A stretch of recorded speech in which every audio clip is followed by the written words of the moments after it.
And it's looking like we're live. Yo, what's up? It's your boy Convo. Hey, I'm Jaleesa. And we got the homies from the Hot Talk Show down there. Who that down there? Well, up there, really. You know the ladies go first. Introduce yourself first. It's your girl Jazz. And it's your boy Iz. You know what I'm saying? Hot Talk Show. You know, we joined my boy Jimmy. We got a spicy topic. So, yeah, I'm ready for this, man. You know what I'm saying? Yo, hey, guys, welcome back to another episode of We Need to Talk featuring the Hot Talk Show.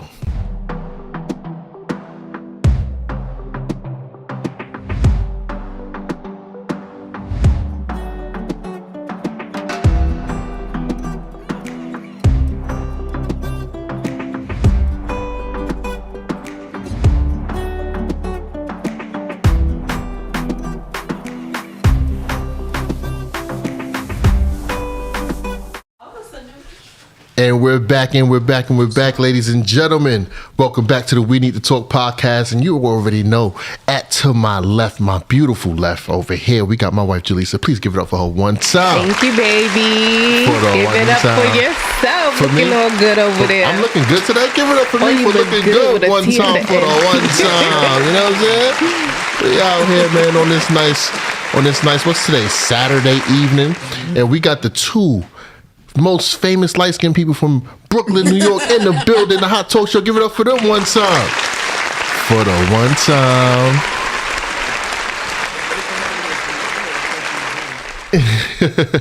Yo, so Hot Talk Show, man, what's up? What y'all got going on in y'all neck of the woods, man? How y'all been doing? Yo, we've been doing good, man. We had a previous episode last week. Mm-hmm. What was the topic? Social media killing relationships. My favorite thing to talk about. Ooh. Talk about that. And then she be the main one using social media and killing our relationship. Oh, shit.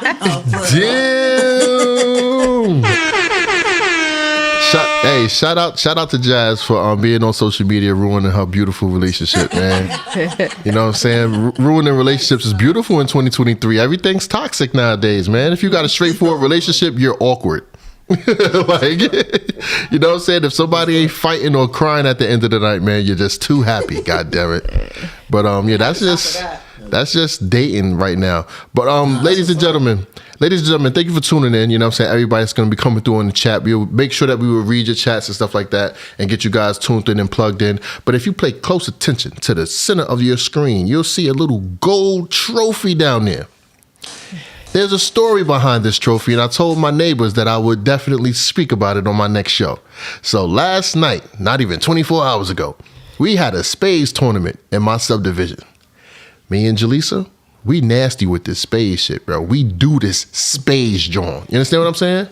So we going across the board. We killing it, man. You know what I'm saying? We had one loss until, we met a couple that, they had some chemistry. They had some camaraderie going on, and we wound up coming second to them. And this is the second place trophy. So give it up for second place one time.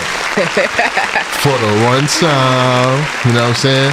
We took our L with grace. You know what I'm saying? We're not sore losers, and we're not overly excited winners. So, you know what I'm saying? We know how to do both. You know what I'm saying? So you want to tell them how we lost that, baby? Go ahead. Tell them the story how we lost. No, I'm not going to tell them. You don't want to tell them? All right, so I'll tell them. I'll let y'all know, man. I'll let y'all know, right? So there's like some unwritten rules to spades, to any kind of sports game. You understand what I'm saying? To any type of sports or whatever. So, for those of y'all that don't know, going for a bubble is when you go for 10 books. 10 books would get you 200 points, right? You can potentially end a game off of one hand, right? But if your partner ain't feeling it, even if you do the math and you two books add up to 10 or 11, if your partner ain't feeling it, do not go for the bubble. Both of y'all have to be 100% confident on this bubble. You would not make it by yourself. So, my crazy self, we counted a bubble. She said she had a strong 7. Strong, no possible, strong 7. I had a strong 3 in my hand. 7 plus 3 is 10. 10, that's a bubble. So I look at Jaleesa, I'm like, babe, we're going to do it. We're going to go for the bubble. We're going to end these guys, because I ain't going to lie, the opponents, they was tough. I ain't want to have to really go another hand. Took a picture of that one. You know what I'm saying? So Jaleesa was like, nah, let's go 8. I'm like, babe, we got the 10. You said you got 7 books. I got 3. I know I got 3 right here. long story short, man, we start playing the game. The hand starts looking spooky after about 3 minutes. I'm like, hold on, wait. We said 10. They got 2 books over here already. Right. All they need is 4 books to stick us, bro. We wound up getting stuck for the bubble. I went all the way down to 20 points. All the way down to 20 points. Boy, when I tell you, Jaleesa looked at me like I was the biggest loser in the world, bro. Like, I just made all of the wrong decisions for our life. I felt like I just lost everything we ever worked for, bro, in life. The way Jaleesa looked at me, bro, like, I was like, oh shit, I'm in trouble. I'm gonna have to sleep in the damn laundry room tonight. I can't even go in the damn living room because she gonna have access. I need to go somewhere I can lock the fucking door. So yeah, we wound up losing. When we came second place, we got this little ass trophy. You know what I'm saying? They thought we was gonna be embarrassed, but I love it. You know what I'm saying? That shit is like a Monopoly piece. Yo, first place, bro, is mad tall. Like the trophies, the sizes was like disrespectful. The difference was disrespectful. We lost because Jimmy decided to listen to his boss and not his spouse. So who was my boss at the time? Was it me? You. I was the boss and not the The spouse? boss. Oh, okay. So, you know what? Great segue into one of the topics of today's show. So as you guys can see in the thumbnail and in the title, today's subject is my spouse versus my boss. And About that. let's talk about that. Let's go around the table with a couple questions, and you know we're gonna start with the ladies. You know, Jaleesa don't like to be put on the spot first, so Jasmine, do you mind going first on this question? All right. So, what is your relationship like with your boss? Is it a respect relationship, or is it a professional relationship? Well, working in a cafe, it's a little like we're all peers, so it's a respectable relationship. I have this thing with authority, so you know, I respect them. I give them their respect because they hold that title, but I really don't pay them no mind. Because they hold the title. Hey, Janae, I need you to remember that phrase. He holds the title for respect. Yeah. Okay, got you. So what about you, baby? Your bosses, do you have more of a professional or a respectful relationship with your bosses? Professional. Professional. What makes it... What's the difference between respect and professional? Because, okay... That sounds like a professional is being respectful, I would think. Okay. If you're in a professional setting. If you see your boss in the streets, right? And they asked something of you, do you still feel obligated to, you know what I'm saying, do those things for them? Or do you feel like, I'm not at work, I'm not going to do this for you? So it sounds like you have more of a professional relationship with your bosses. Yeah. Opposed to me, mine's is more respect with my bosses. Because if I did see them out in the streets, I built rapport with people. You know what I'm saying? So I built like kind of personal relationships in the workspace, which I shouldn't do. You know what I'm saying? Because it could get misconstrued. It depends on what? On the type of person they are. Okay. I got you. So what about you, bro? Do you have like professional relationships with your bosses or coworkers or whatever? Or is it just out of respect? Like, you know what I'm saying? Like, you do this because you fuck with them or whatever. Honestly, bro, like I'm currently on fucking unemployment right now, bro. But let's imagine, you know, you in order for you to be on unemployment, that means you have had to have a job. So when you was at that job, you know what I'm saying? Let's imagine those times. You know what I'm saying? But it was always like professional though. Like I always kept it like respectful, you know, and professional too. And I feel like that's the same thing. If you're being professional, you're also being respectful. You know, it's the same thing. Like to me, so I always held it down in that category though. Okay, so now let's flip it now. Now let's talk about the relationship with you two, and we're going to talk about our relationship as well. Is your type of relationship a relationship of honor and duty, or is it just at your own will? Like, do you do things because you feel like you should do it or you should be a certain way, or do you do and say things because you feel like it's your duty to do and say those things? I think it depends on what it is. Right? You want to You answer your part. You feel like it's your honor and your duty, or I mean, to me, it depends on what it is, though. Like, I know it's my honor and my duty to make her happy and keep her happy. But I feel like everything in every category, it's not like a duty, like like you have to do, or like or like you obligated to do it. right? You get what I'm saying? So I feel like it depends on the category. I know my duty is to make her happy. Provide as a man, right? Make her happy, provide, make her feel safe, give her some good sex. I mean, Okay. that's just me. I'm just playing. Oh, don't! Oh my God! Don't do it to him! Don't do it! I'm about to hit one of these buttons. All right. So, what about you, Jazz? Like, let's imagine. Let me try to rephrase what I'm trying to get here. If Iz was to tell you to throw out the garbage right now, like, Jazz, go throw out the garbage. You ain't gonna do it. What is your response to him? Why can't you do it? Why can't you do it? All right. What's your response to me? Yo, babe, go throw out the garbage. Yo, say it again. Yo, babe, go throw out the garbage. Okay. Dead ass, and then you just go do The it. cat. You ain't gonna. He wanted it. He wanted it. So there's no type of pushback in your head, even though you said, okay. Is there any type of pushback or attitude that comes with that? Okay. No. No. Okay. Okay. So these are two different But types of if responses. I'm doing then. something, then yeah. But if I'm not doing nothing and you doing something, then I know why you asking me to throw it out. What if you don't know? What if I'm just telling you to, after you feed the kids, go throw out the garbage? If you talk to me like that, then no, I'm not listening to you. You better go throw that fucking garbage out your damn self. Right. That's what I want to hear, because that's the truth. You know what I'm saying? No, but look how you said it. After you feed the kids, go throw the garbage out. Exactly. Okay. But it's a difference from how you said it the first time and the second time. Because I said, yo, babe, throw it out? Yeah. Okay. So now let me ask you to this question now. So I asked Jazz about the throwing out the stuff. Now, what if your boss said, if you're at work and your boss is like, Jasmine, go do the dishes. Let's imagine that you work at a restaurant or whatever. Jasmine, when you're finished serving those people, go do the dishes. What's your response to your boss? That would be one of my responsibilities, because that's part of the task working at that job. Okay, so so as my boss, if you're telling me to take out the trash, I kind of have to do it, because that's part of the reason why I'm getting paid. okay, so the money kind of depicts your respect level and your response to whoever's demanding a service of you. If Iz was to ask me, because I don't usually take out the trash, he does it. So if he's asking me to take out the trash, no, he's not asking you. He's telling you to do it.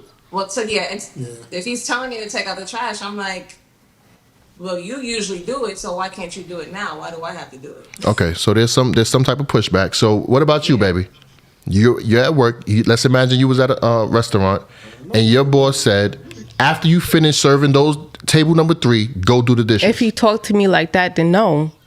So you're gonna tell your boss tell him, no? Can you speak to me in a more respectable way? It sounds that nobody. That's not realistic. Well, I guess that is super realistic. I guess some bosses talk like that. People around. But yeah, but it's how you say it. Like you don't have to say it in that way for me to go. So what would be like borderline acceptable for you? After you serve this, when you finish serving that, can you go throw out the trash? So you need to be asked. Yeah.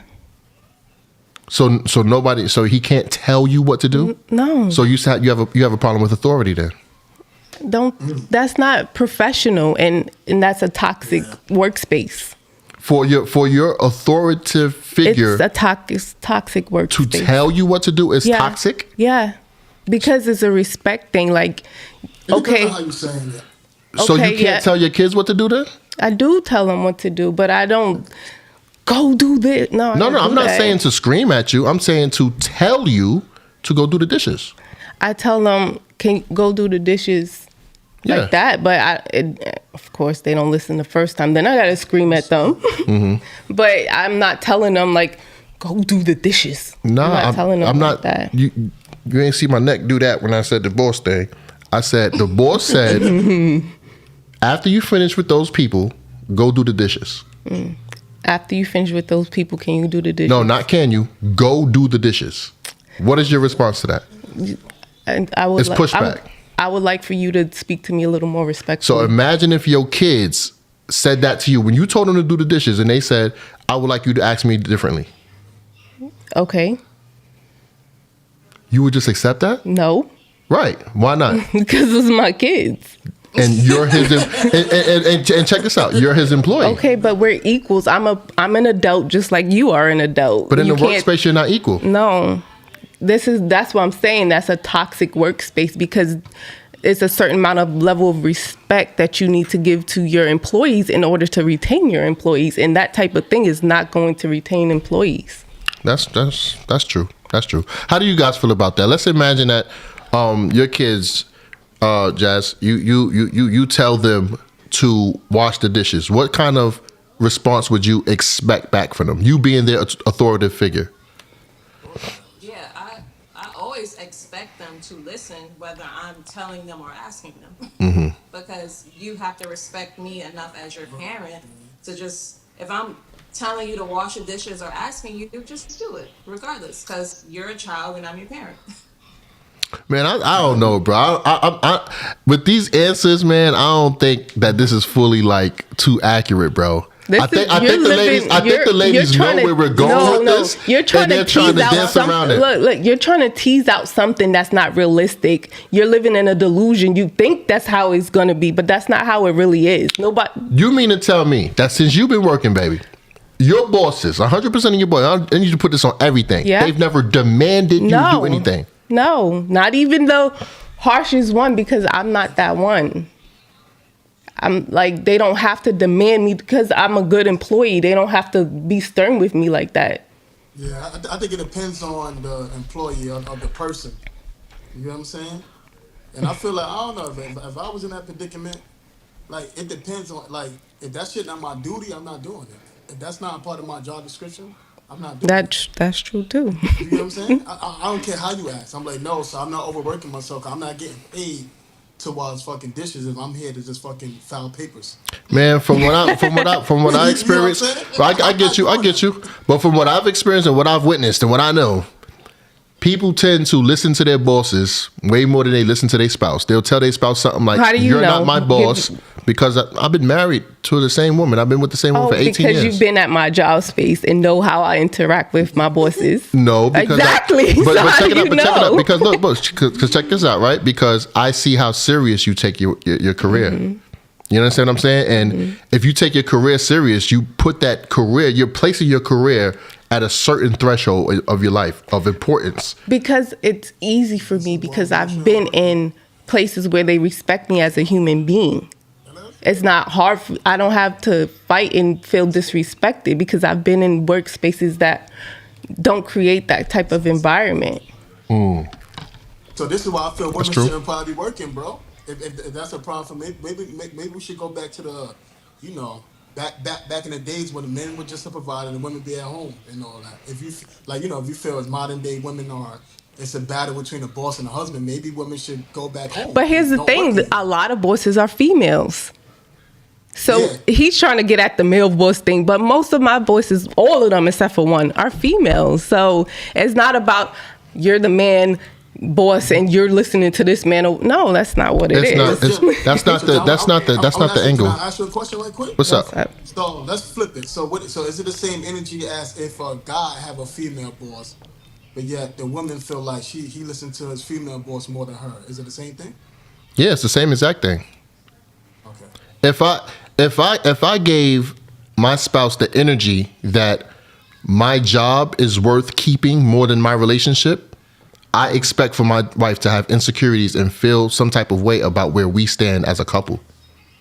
If I was the type to let her know, like, look, no matter what happens, I'm gonna make sure I got my job, but at any given moment, I'm not gonna make sure that we're together. I'm going to automatically know what's priority in her life. And that dates back to episodes of me explaining how much women value money.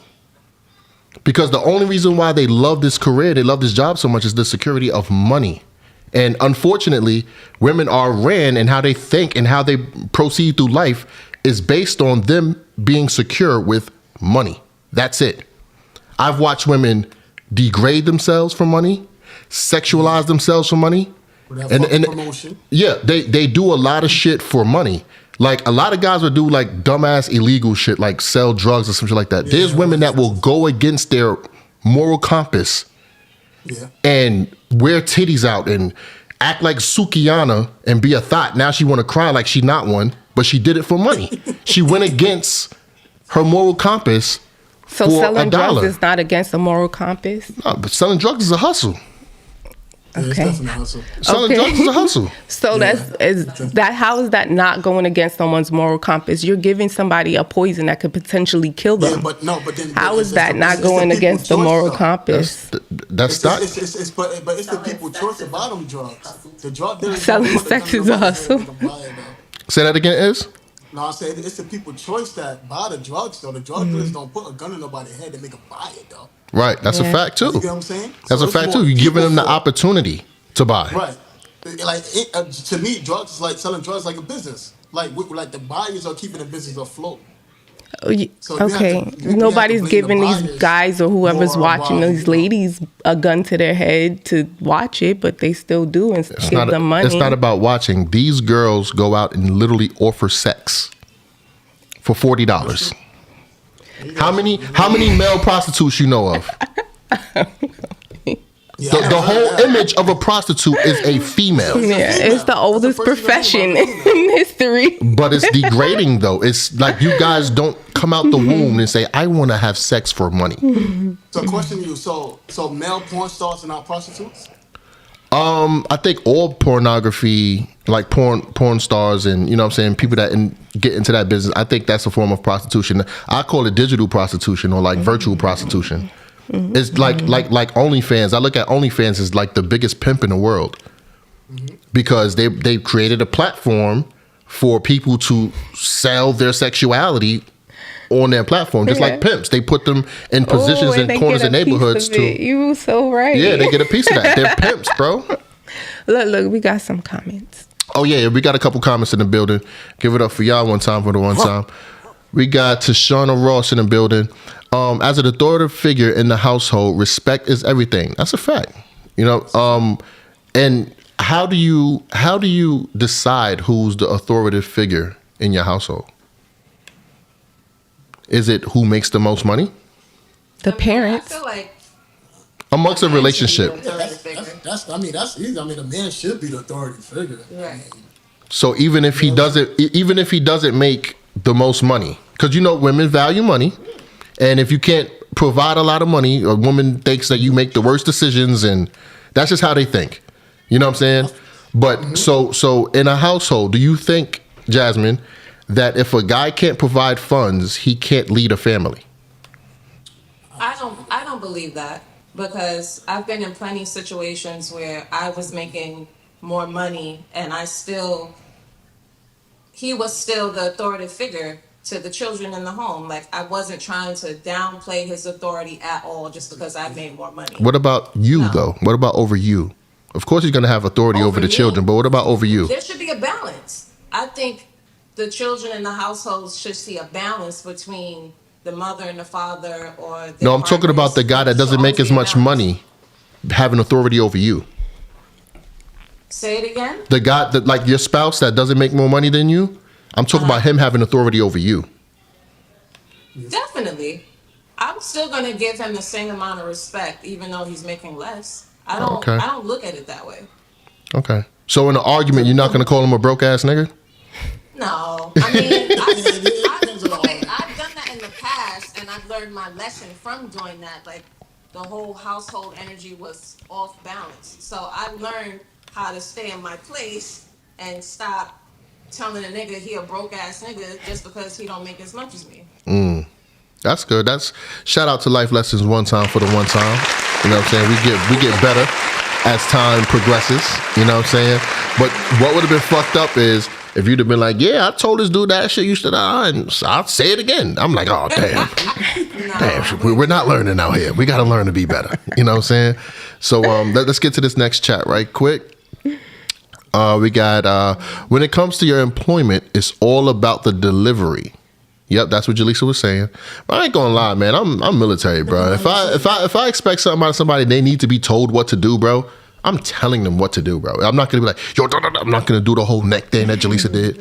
I'm like, yo, go do the dishes after you finish with them. Because if you're showing a pattern of needing to be told what to do, see, yeah. I get what you're saying, baby. I get what you're saying. But if you do show that pattern, of needing to be told what to do, I'm going to tell you what to do. If you don't want to be told what to do, then do what you got to do. And that's the bottom line of that. That goes in relationships, that goes in jobs, that goes in whatever you do, entrepreneurship, whatever you indulge in. And if you don't want to be told what to do, then you got to leave from the front. You got to just go ahead and do what you got to do. Yo, I got a question, right? Mm-hmm. All right, so I want to pick brains a little bit, right? So if an employee don't listen to a boss, right? So if a female listens to a boss, she gonna get fired, right?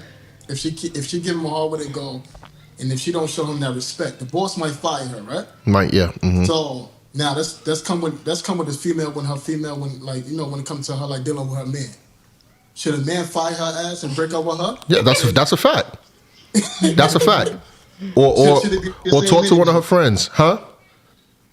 No, I'm saying so a man should fire her. Yeah, he should fire her. But if he don't fire her, then he should find ways to disrespect her, just like she's disrespecting you. No, don't be petty. The relationship between two people in a relationship between the boss and a thing is completely different. You can't compare the two, because at the end of the night, it's that person you're laying down with, that person you're talking to, you're sharing everything, your dreams, all of that with. The boss is just that person that it depends on what kind of boss you got. There are some that are helicopters and want to see but it's not the same type of dynamic. You don't know this person personally. You don't know the ins and out of how they are and what triggers them. You don't know those things. It's different. Yeah, but you respect them though. And that's one thing. So that means you're gonna respect somebody who you don't know versus somebody who you love. Okay, but look, so you're on to something. This person, this person that you laying next to, this person you laying next to you with, done did something that pissed you off a little bit ago, and you mad. Your boss ain't do nothing to piss you off. That's because look, right. no. Let me correct that. It's a different dynamic. It's not the same. Let me tune in on that though, because I think that's some bullshit. Oh, I like that. Got the thumbs up. I like that. She caught me a little bit. I think that's some bullshit, because at the end of the day, bro, when you have a certain respect for somebody, your tolerance level goes up. You understand what I'm saying? So if I'm at home and I keep farting near her and that pisses her off and she don't respect me like that, she's going to react differently. Opposed to when she gets around a man that she does respect and he farts near her, she's going to react differently from that. If my boss farts around me, that's just going to be so uncomfortable and weird and just like super hypothetical. I don't even ever want to see you again. Super hypothetical. But you know what I'm saying? Your tolerance level for certain things changes per person that you're with, that you're around. You just explained it. Like you just said it. You explained it very perfectly.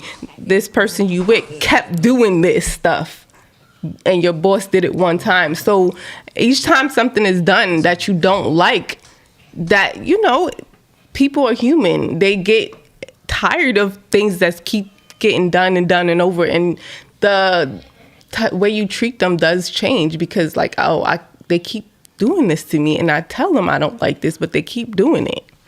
Right. It's different. Can't get mad when the energy change. If you keep doing something that I keep telling you I do not like. Yeah, but at work, when that boss tells you to change some shit, you change shit. And if you don't change shit, you're going to get kicked to the fucking curb. That's not true, because I've been in plenty of situations where they'll tell me to do something, and no, I'm petty, especially at work. If they tell me to do something, I'm going to do it. I might do it after I do like 2 other tasks, because you didn't ask me. You told me to do it. Like you have to And even when I was managing a store, like I'm not talking to my employees like do this, do that, do this, do that. You guys know what you're supposed to do. And Right. even if you're not doing it, I'm still gonna say, can you please do this? Can you do this? I'm gonna ask you respectfully. Cause I don't want nobody talking to me like go do this and go do Right. that. Cause I'm gonna At do the it, end but of I'm gonna be paid. right. for At the it. end of the day, we're all human, and we all want to be talked to with respect. Exactly. I get it. I think Jim's saying even though they could talk to you any type of way, but y'all still gonna have that respect. They Y'all ain't still say gonna nothing have that else. It's not respect a- it's because not. they don't want to risk losing their job. Ask both of them. You really need that job, and I got to pay fucking rent and bills. Yo, I'm gonna ask him this. Jazz, how many times have you been fired? A few times. A few times. How many times have you quit? Cause you been late. Stop the cat. No, and I was late, but also like you're not gonna. It was just one situation where I got fired because my general manager, her tone with me, and it was a white lady. Her tone with me was crazy. But we talking about a male boss, not a white, not a white. It don't matter male or female. I'm still gonna have the same energy. If you're not talking to me with respect, I'm not gonna give you that same respect. Have you ever got fired working Yes, I under have. a male boss? Yes, I have. It's because you was late. It wasn't because you ain't had no respect. No, Right. it's because I spoke. Negligence. No, it's because I spoke my mind. Negligence. Every time I speak my mind, they want to rank somebody up. No, I always spoke my mind at my job. That's how it's supposed to be because you ain't supposed to be speaking your opinion to people that has authority over you. It's not supposed to happen. It's like one of your kids doing that to you. It's the same hierarchy. I'm not a child though, so You're an employee, but you're an employee. I'm an adult employee, so you still have to have a certain And amount of then that's when you got to pay the consequence You're the afterwards. child at the home. You got to follow their authority. You have to follow Child at direction. home. No. It's basically this. This is the unruly shit that's going on. Let me ask. Let's ask the guys Because this. if you Okay. talk back to your boss, Hey. he might have a problem with it, and he might fire your ass. Facts. Like you might thank your child if he talk back to you. Facts. That's the same It's gonna be consequence. the same shit. That's my child. You are his employee. It don't matter. I cannot change my child, but I can change my job. You cannot compare the two. You can definitely compare the two. When it comes, No, because I can't get rid of my kid.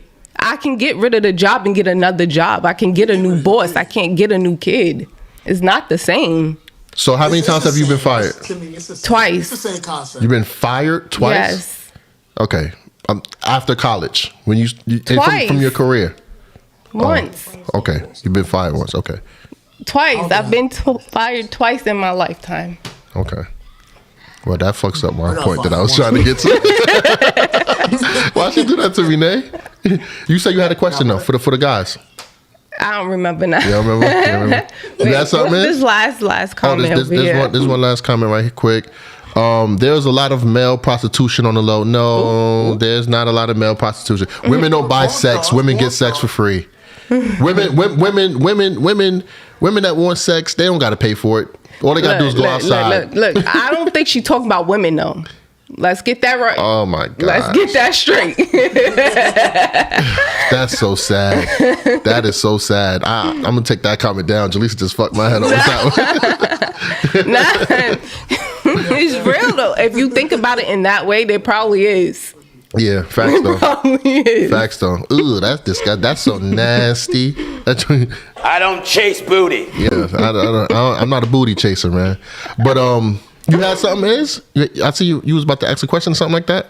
No, I'm good. Go ahead. Okay. So in life, right, guys, what's more important? A romantic relationship or a career? I'll start with you, Is. Yeah, that's a Yeah, good. because you're a lover boy. That's a good question. I think for my life now. Ah man, that shit tough, bro. I'm gonna say probably fucking career nowadays, bro. A career? I ain't gonna hold you, man, because a relationship don't last no more like it used to, bro. So Okay. you can put aside your career sacrifices so much, and y'all been married, so y'all the dating game different, bro. Modern day relationships don't last like it used to. It ain't safe like it used to. So I know a lot of people, including myself, who've been putting their shit aside for people they think they're gonna be with forever. then you and that person ain't even fucking talking no more. Then you be like, damn, bro, if I focus on my fucking career, then me, I'm focused on so-and-so now. So-and-so ain't even fucking here. That's true. So I gotta say career Career? should be more important, bro. Okay. What about you, Your career Jazz? is more safe than, go ahead. I agree with him. That's a fact, bro. I think you should take care of your individual self and your goals, so you guys can be a tighter union once you do focus on a romantic relationship. That makes Thanks, sense. bro. That makes That's how I sense. feel. Shout out to that. Experience with that shit, nigga. Hell yeah. Shout out to that. So what about you, babe? Romantic relationship or career? Keep it 1 billion and 9 and 10%. Trying to get her in trouble. I'm trying to just, chat. Nah. Wait, I know the answer. yeah. That's hard because I love my baby, I love you too. but Bro. if it was just me, it would be a romantic relationship. If it was just me. But you got the kids. I have kids, so I have to make sure my kids are straight. Yeah. Yeah. So Like, cause I don't. If I have you and me, it's just me and you, and we just all loved up. Like, we could live in some studio. I don't care. It wouldn't matter. Like, yeah, I get you. So me, I'm opposed to all three of you guys, and I'm happy I'm on this side alone. And I say this because of this, okay? I'm a fucking man with motivation, with skills, with talents. I'm going to make money. I'm never going to be a bum, okay? I am not guaranteed family and relationships. So that's why I fight for my marriage. I'm going to keep it 1 billion. Throughout our relationship, I've been the fighter because I fight for mine. So you said earlier is that relationships don't work nowadays. Nigga, breakups didn't just start in 2020. Niggas been breaking up since whatever. It's about working through shit and fighting. Sometimes you're gonna be there's gonna be one person fighting, bro. But if you love your family and what you have, you will fight for it, bro. You understand what I'm saying? The thing about men and women, men usually fight for their families, bro. And the career shit, I'm not men usually fight for the families. And men usually fight for women. They do. Men used to fight for women. What you mean fight for women? Men fight for their families. Men don't want to go through the court systems and all this other shit. Like, men would rather stay. They don't do it. What you mean? They rather say, "Oh, that's too much work," and not fight for it. They don't fight. Exactly. They say it's too much work. They don't want to go to court. They don't want to spend the money.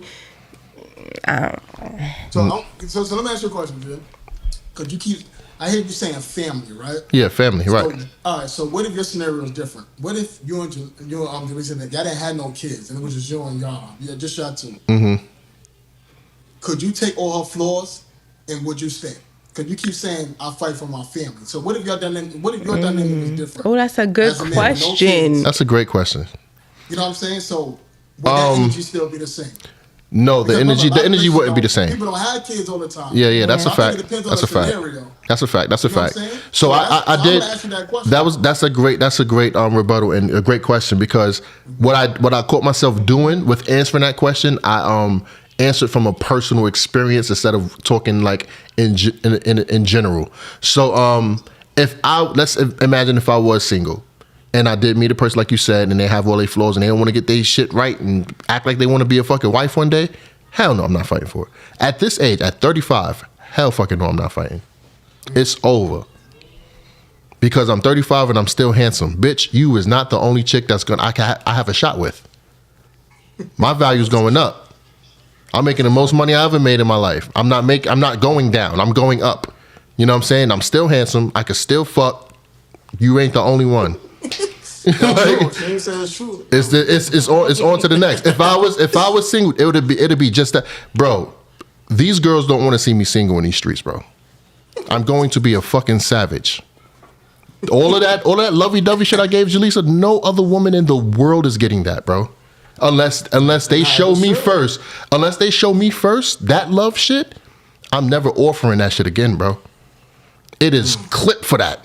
Especially after all the shit I see on the internet, where girls literally using motherfuckers for meals, for food, for trips, and all this other shit. Hell no, bro. I would never, bro. I would never. So if that was the case, if I was single, then yeah, my career, definitely. But for my situation that I'm in now, nah, my family's way more important because I know I'm gonna make sure that we are.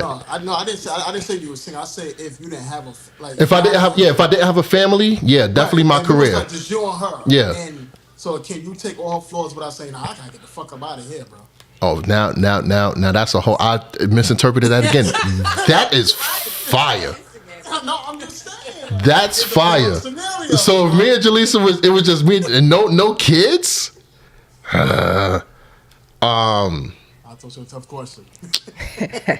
Son, listen, man. Listen, man. If it was just keep it real, keep it. Nah, it's no fight. It's no fight, bro. So what about you? Jules? Can I ask you? She just basically said it. She said if she said career because she has kids, but if she was by herself, then if it was just us, then it would be a different story. It would be different. Yeah. No, I said I don't care. I don't mind being in a little. What about you, Janae? What's more important, career or relationship? Read her comment. Oh, there's a comment. Go get that money. Go get that money. We are in the building one time for the one time. So yeah, I mean. Wait, there's some more over there, babe. There was some more weird, baby. Up. Yeah. Oh, okay. I didn't see these. No, not at all. You don't belittle a man because it don't make the money. Right. That's facts. And I feel like men should still, even though because men are more logical than women. So that's not to be disrespectful. It's just true. We are more logical, so that's why I feel men should still have authority because we're more logical. Y'all are not logical with us. So that's how you know it's not about. Come on. Hey, Mr. Research Guy, did you do research on that?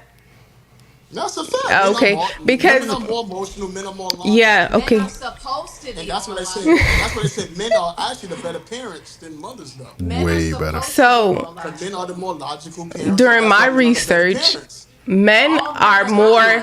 Their brains work from left to right, and that type of pattern is more for physical things. Women's brains works from front to back, and that type of pattern is analytical. Mm-hmm. So that means y'all could do math better. Okay. More logic. Math is logic. Nah, you guys have zero logic. Just off the way that I see women raising their daughters.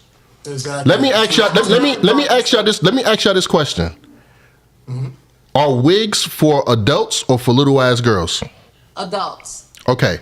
Who buys these little ass girls wigs? The mother or the father? Mothers. The mothers that aren't mature enough to have children. Period. So who buys these little ass girls these grown ass ways to dress and portray themselves? Is it the mother or is it the father? Let's talk about some logic shit now. Now y'all about to get me in my bag. It could be both. Father gonna do that. Fathers never. Yeah, it does because fathers never do that shit. That's always the mother doing that. Where the dad will take their kids shopping and the kid will pick out this. Come on, bull. And they be like, okay. Look, just because a father don't know how a piece of clothing would fit a girl, that doesn't mean that he condoned her dressing crazy. Because as soon as he put it on, he's like, yo, where the fuck you get that from? Well, daddy, you took me to get that. What? It didn't look like that when it was on. But men are more logical, so they would make them put it on before they buy it, since they're so much more logical. And guess what? Not everywhere has fitting rooms. And a lot of times, now how it goes nowadays, you give the kids $200 and you tell them to go. But when you have mothers, exactly, you said it. The kids go and buy that shit themselves. Okay, check it out. That's what they do. Sometimes that happens. Most of the time. Sometimes that happens. But when it comes to this makeup shit, when it comes to this sexy ass dressing that these little ass girls is doing, when it comes to these wigs, when it comes to all of this grown shit that these little girls are being trained to do, mothers are condoning it. And they're saying, well, you have to let them be them and this, that, and that's zero logic. That is pure emotion, dumbass emotion. That is fucking up these little girls. That is stupid.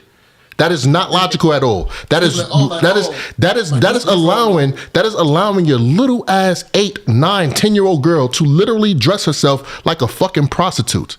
And mothers are out here not giving a fuck. They're buying it. And then they're arguing with the father and saying, well, we should let them express themselves. Yo, bro. Express what? These are little ass that's obviously making the wrong decision, and you don't have the logic in your fucking brain to say, I am an adult, I know better, I'm not gonna allow this to happen. That's why fathers need to be present. And that's why I said if I did have kids, I'm not leaving Jaleesa. Because I know for a fact that there's gonna be moments where emotion is going to take over and it can affect my children. So I have to be there to put down that law and say, use this fucking tunnel vision and not look around in feelings and let them and do the right thing.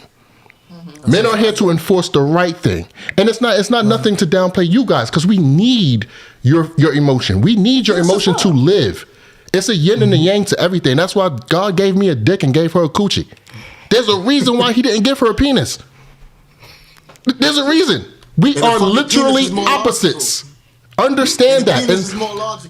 Come on, let's not say that. You want to bring up? When it comes to that, no, you want to bring up logic? Penises are stupid as shit. Penises are dumb. I'm not gonna lie. Don't bring. They're dumb. They fucking wake up alert. Who the fuck wakes up alert? I wake up drowsy as hell. Nigga be alert. I'm like, God damn, you dumbass, lay down. I'm sleepy still. You know what I'm saying? But we are literally polar opposites, guys. We're not supposed to be saying, oh, I am a female, I am a male, but I want to conquer the other gender at what they do and what they're good for. That makes no sense. We're not here to fulfill that role in life. And then I don't know if you saw something on Facebook like probably 3-4 months ago. Remember that? When the mother had it was a son and he was wearing makeup and all that. Yeah, and she gonna say I'm gay. Why? Because she feels like he should be sexually exploring himself and all of this other stupid shit. Listen, I think that's just people with no common sense. And guess what, Jazz? Keep it 100 with me, Jazz, because I know you're an intelligent woman. When it comes to the whole LGBTQ community, right? And you see how strong and powerful it is right now, thanks to Obama. But anyway, you see how strong and how powerful it is in the voice that they have, right? In general, who supported those people? Black women. Males or females? It was really females. Just black women. Definitely. I mean, because black women are worse when it comes to Let me answer the question. Listen, I've seen a lot of gay black men support that more than black women. Like, there's a lot of gay black men now more than ever before for some odd reason. Because women supported it. But I feel like it is supported more by women because emotionally they look on. So I agree with what you're saying to a certain extent. You gotta feel sorry for them. No, I agree. Right, stupid ass shit. And then now look, now them faggots. Excuse me, YouTube. Now them niggas is out here. Now they out here taking over the women's spot, calling them cis women. And guess what the women are doing now? Women are telling the straight men, "Oh, y'all gonna just let this happen?" No, y'all let this happen. Yeah, liberation and all that equality. Yeah, y'all do that. These niggas is gonna take y'all coochies and your titties. All right. So look. Anyway, listen. Let me catch him right now. So you say that black women or women support that, right? And that's how it's allowed to flourish. Men support women being naked and doing all the sex work and all of that. So that's how that flourished. So that's your fault then. What? Sex on your logic, using your logic you just used, that's your fault then. No, it's not our fault. So how is it our fault that because they're gay? Baby, there's two different things. Those women chose to do those things. Those gay people chose to do that. But we aren't at the White House saying, make prostitution legal. We're not fighting for these hoes. No, but you're supporting it by paying for it. We're just paying for it. That's not telling them that. That is support. That's literally a form of support. Bro, literally, that's paying their bills, bro. What I'm saying is the voice that LGBTQ has nowadays, and it's just the men. It's mostly the LGBTQ men that is very fucking annoying out here in these streets. It's not even the women. I fuck with dykes and lesbians. They cool. They be chilling. They be just sneaking off in the closet and freaking each other out and being quiet about this. It's these niggas out here that's super flamboyant, thinking they can, all of that shit, wearing all these nails. Bro, it's the niggas that's annoying. But women supported these niggas. And now they're out here taking shit over. They're acting out crazy. And then now guess who got to beat these niggas up after they take our we got to try to beat these niggas up. And a lot of these niggas strong as shit. And I'll be damned if I get beat up by a gay nigga. I got to shoot this nigga. You know what I'm saying? But they got supported by women's feelings. Instead of saying, yo, look, no, this isn't supposed to be supported. This was never normal. Why are we changing norms? Why? Because we got the internet now? Why are we changing what's been in place since forever, bro? Since for fucking ever, bro. We might as well start wearing our underwears outside of our jeans now. Just because we can. I think social media definitely got a lot to play with it, though. Yeah. It gave everybody a platform to have a fucking opinion. And most of us, 97% of us in this world does not need to have an opinion. Because everybody's not leaders and they don't think like leaders, bro. If you think anything with your feelings and think that anything should be fair, you are not in position to be a leader. Life is not fair. It's never been and never will be. No matter how much we feel it should be. We have to live off reality. This is how this shit is. If you don't like it, off yourself somewhere. Go to another fucking universe. But as long as you live on Earth, there is fucking rules that we live by as human beings. We cannot change this shit. And the more that we change it, the more now look, we got this crazy ass gender war. Yeah, you got a lot of shit going on. Real shit, bro. Stop trying to change shit. I agree. She disagreed. Look, I'm not. She might. No, she was shaking her head. Yeah, No, yeah. Jazz was hearing me. I agree, 100%. It pisses me off, and then especially when I see, you know what I'm saying, my son, you know what I'm saying, he got to look at these cartoons and look at all of this stuff that's put. Come on, man. The force. Come on, my son keeps talking about, yeah, I'm gay. What you mean I'm gay? I'm happy. We didn't even joke like that as a kid, but it's like pushed out into the world so much. You know what I'm saying? To where they think it's normal. It's dumb. It's we funny. can't support this shit, man. Yeah. We gotta stop supporting this shit, bro. It's fucking us up. The white people ain't even getting affected like that. It's us that's get affected because we think that our life is so fucking bad. We swear to God that we're the slaves that our ancestors were. We swear to God we are. Women are this super oppressed people that can't vote or fucking sit up and pee by themselves and they gotta ask permission for everything. Men, they blame everything on the white man. Oh, I just killed this nigga, but man, it's because the cops, man. Fuck fucking cops. Why they gonna lock me up for killing that nigga? Stupid ass, you killed somebody. Nigga, written. Yeah, Jim. You a dummy. Nah, dead ass, bro. This shit pisses me off, bro. It pisses me off how we think nowadays. We think dumb as fuck, bro. We think stupid as fuck. And I think, honestly, we need to start teaching our kids at a very young age how to be correct. Not how to be emotionally sound, because emotions are fake as fuck. Emotions change 30 times a day. That's a fact. My Jordans would not change from real Jordans to fake Jordans next hour. They will stay real Jordans. They're not artificial. They will stay there because it is a fact that those Jordans are real. Emotions are fake because they change. We can't teach emotions. We can't teach something that is subjective.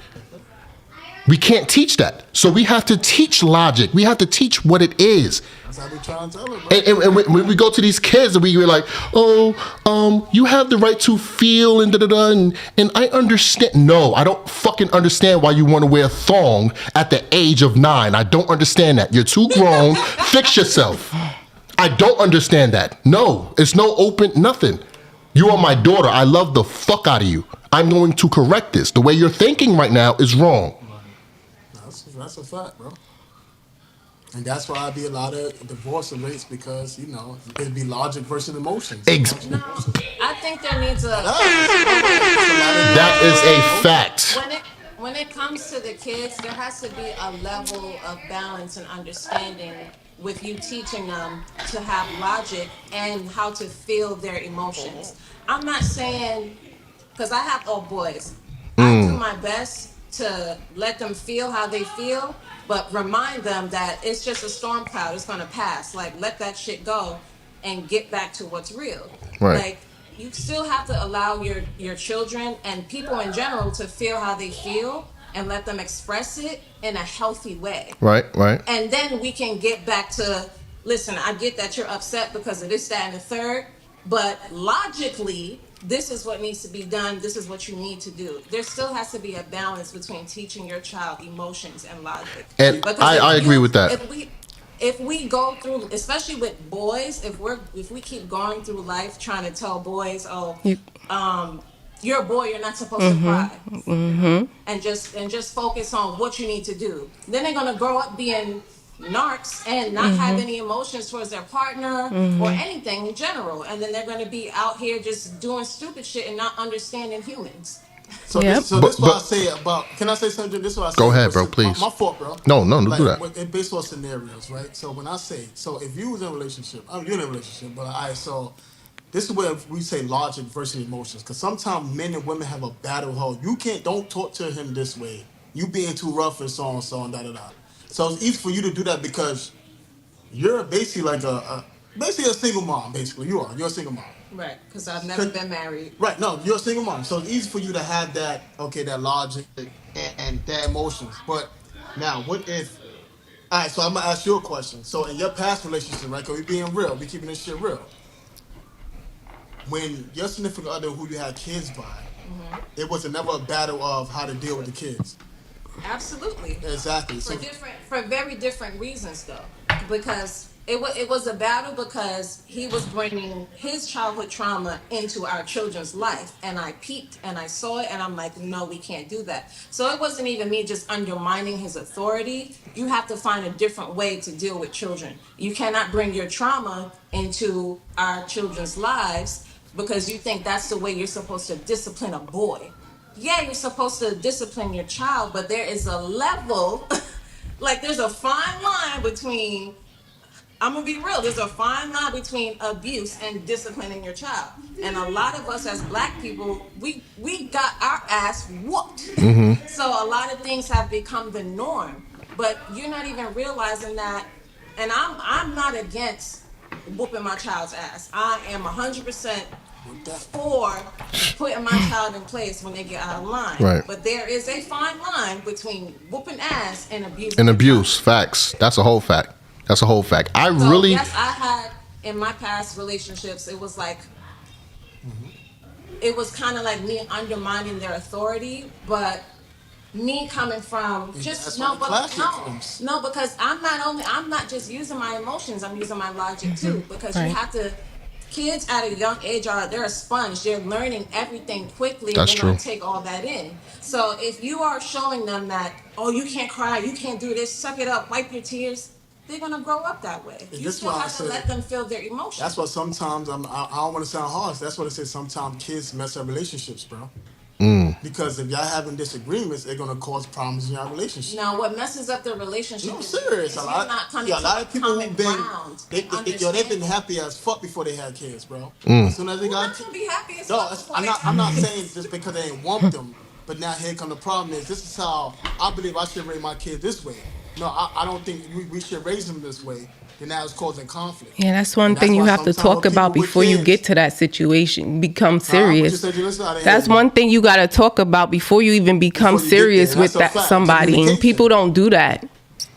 Can I? You'd be surprised how many people be divorce rates and breaking up because when the kids come involved, bro. Yeah. That shit exists, bro. No, listen. My number one mistake is not really vetting, because I didn't think like that back then. It's not really understanding the type of man I should look for and pick for someone that I found suitable as a father for my child. That has the same type of... People don't do that.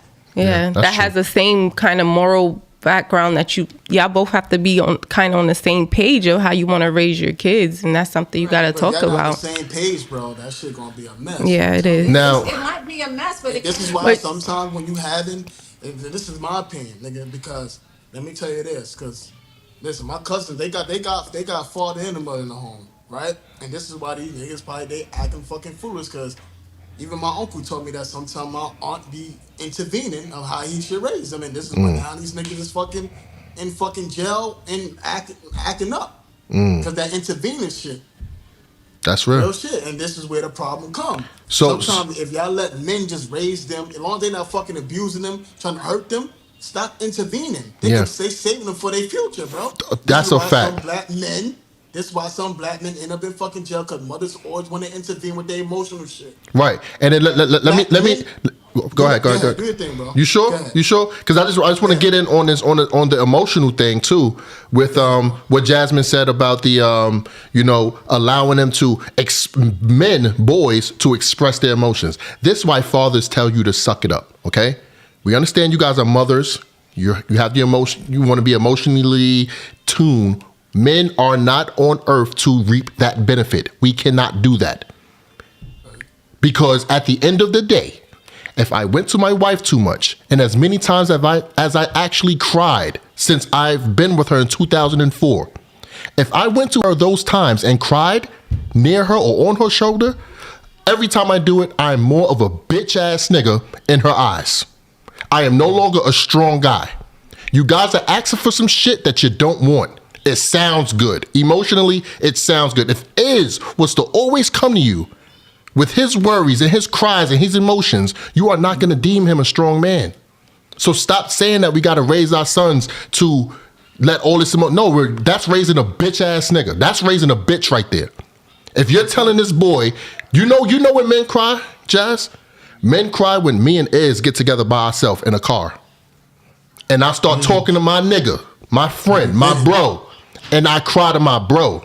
My bro not going to be like, yo, you a bitch for going through that. Because he understands my struggle. You will not understand the struggle of a boy. You won't. Listen, right? So we can't cry to y'all. She didn't say cry to us, though.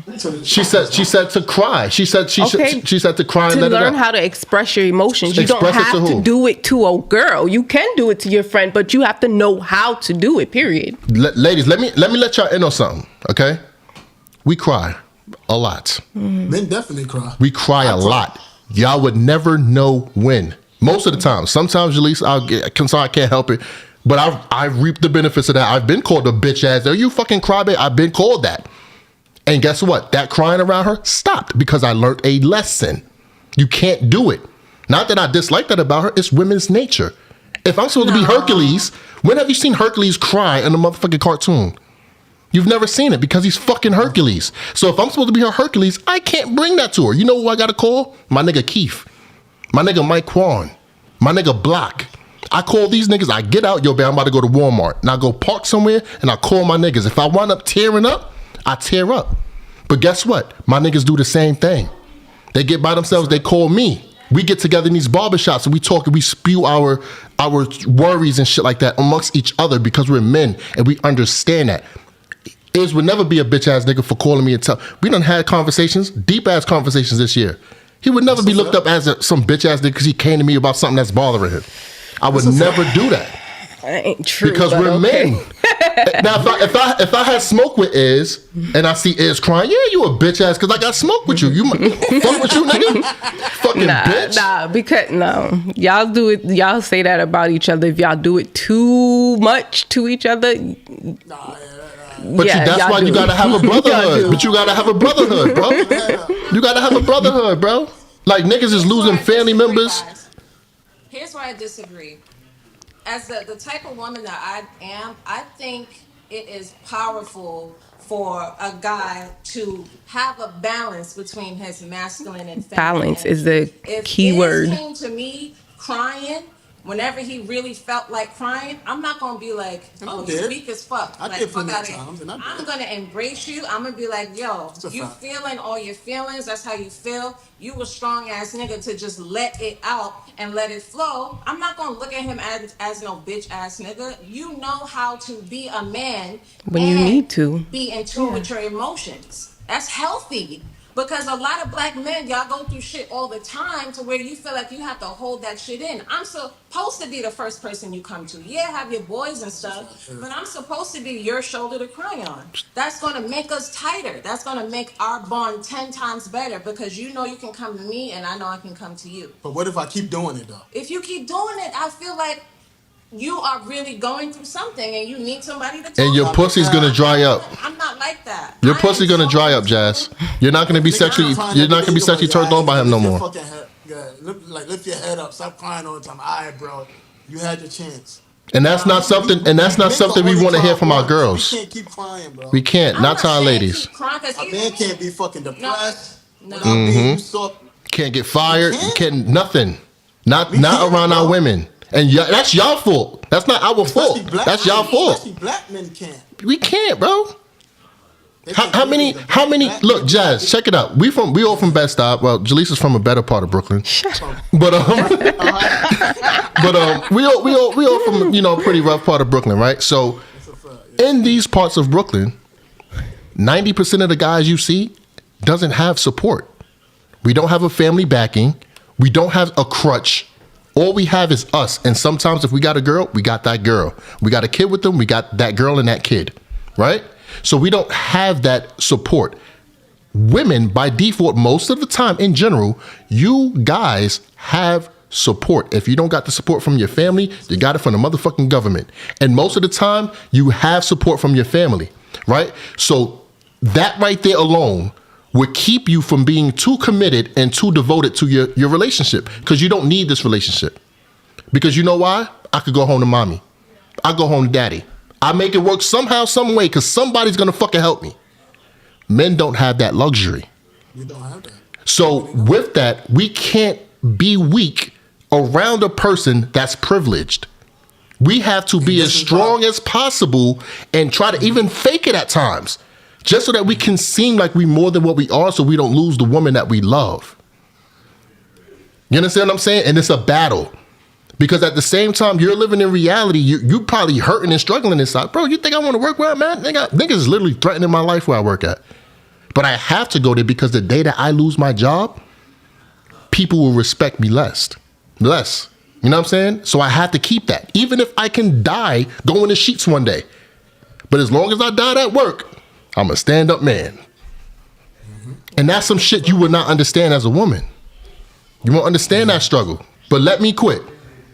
Because I want to be more safe and make less money doing something somewhere else. Now I don't have a real respectable job, or you don't have the. It's things that we go through with that shit that you can't understand because you're not in those shoes. And we have to hide that. I got to call Iz and tell Iz about that. About that drain that's fucking with me. And then Iz got to hit me up and tell me about some shit that he tried to talk to you about that you just didn't. Man, like, it probably was an argument. He probably was mad at you because you ain't want to fucking do the dishes when he told you to. Maybe he was, maybe he was testing you. Yeah, look, check it out. Maybe he was testing you. Maybe he is in a dark space, right? I'm on unemployment. Let me see if my girl really respect me. Let me see if she's not like these other girls out here that's really only respects money. That thinks that the illusion of money means strength or a respect or like masculinity. That's what women get it fucked up with that. If he got a lot of money, then he's obviously a leader. He obviously makes good decisions because he got a good job and a good career. He's not gonna beat my ass. He's not gonna cheat on me. He makes great decisions because he has money. What? That having money doesn't equate great decisions. I would say having money creates security, but it doesn't lead to great decisions. Know. I feel a lot of niggas is broke because they make bad decisions, though. That shit can go both ways. It could. I feel rich niggas are good decision makers, bro. They could. You think rich niggas are good decision makers? They're good businessmen. That don't make them good fathers. That don't make them good husbands. That don't make them. That's not synonymous to being. And a lot of women. I'm not talking about husband. I'm talking about in life. In general. You think so? Like financially, they good decision makers. Okay, yeah, financially, yeah. That's what I mean. I'm not talking about like. Right, that's it. That's it. That's not synonymous. Yeah. I'm not projecting. I wonder if this gender war will ever end. It would end. I think it should. You know when it's gonna end is? You know when it's gonna end? I really feel one day men and women are gonna come to, common ground. You know what I'm saying? I think it depends. It depends. I think it's going to. I think this is going to sound mad misogynistic. It's not more. I don't think it's more of a gender war.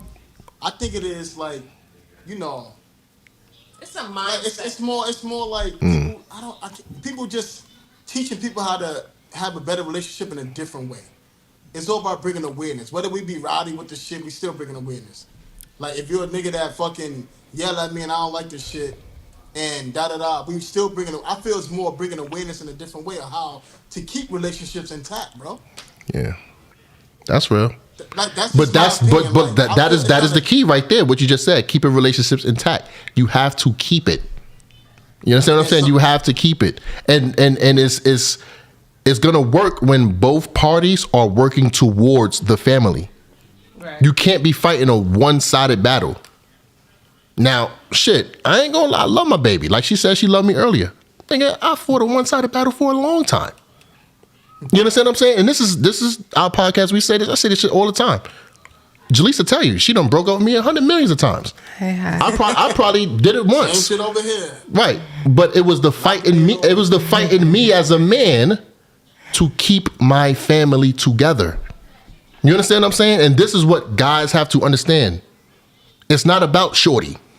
It's not about her, my nigga. I said I have a family, not a wife, nigga. I have a family. I have things that goes around family. It's not even just the kids. It's my home. It's my cars. It's everything, nigga. The food I eat, the laughter that we share. That's family. It's not just the members. Right? So in order. So which one comes? So you doing them more in order. So it would be more the kids first or Jaleesa first. Like you would say the kids. Oh no, Jaleesa's before the kids. But you said earlier if they wasn't there, I would be going. So it's the kids, obviously. No, listen, guys.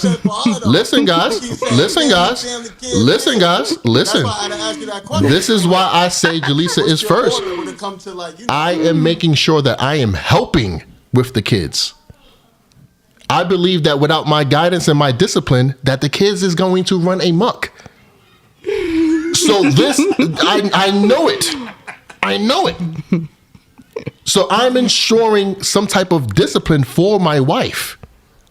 It's for her. She knows she comes before everybody in the world. I love my kids to death. My kids are directly right beneath her. But there's no way that my wife is going to tell my kids no to something and my kids come to me and ask me and I know my wife said no and I'm going to say yes. Your mother said no. There's no way let's that... Let's not. How many times that boy stayed up in that room? Maybe for that. Exactly.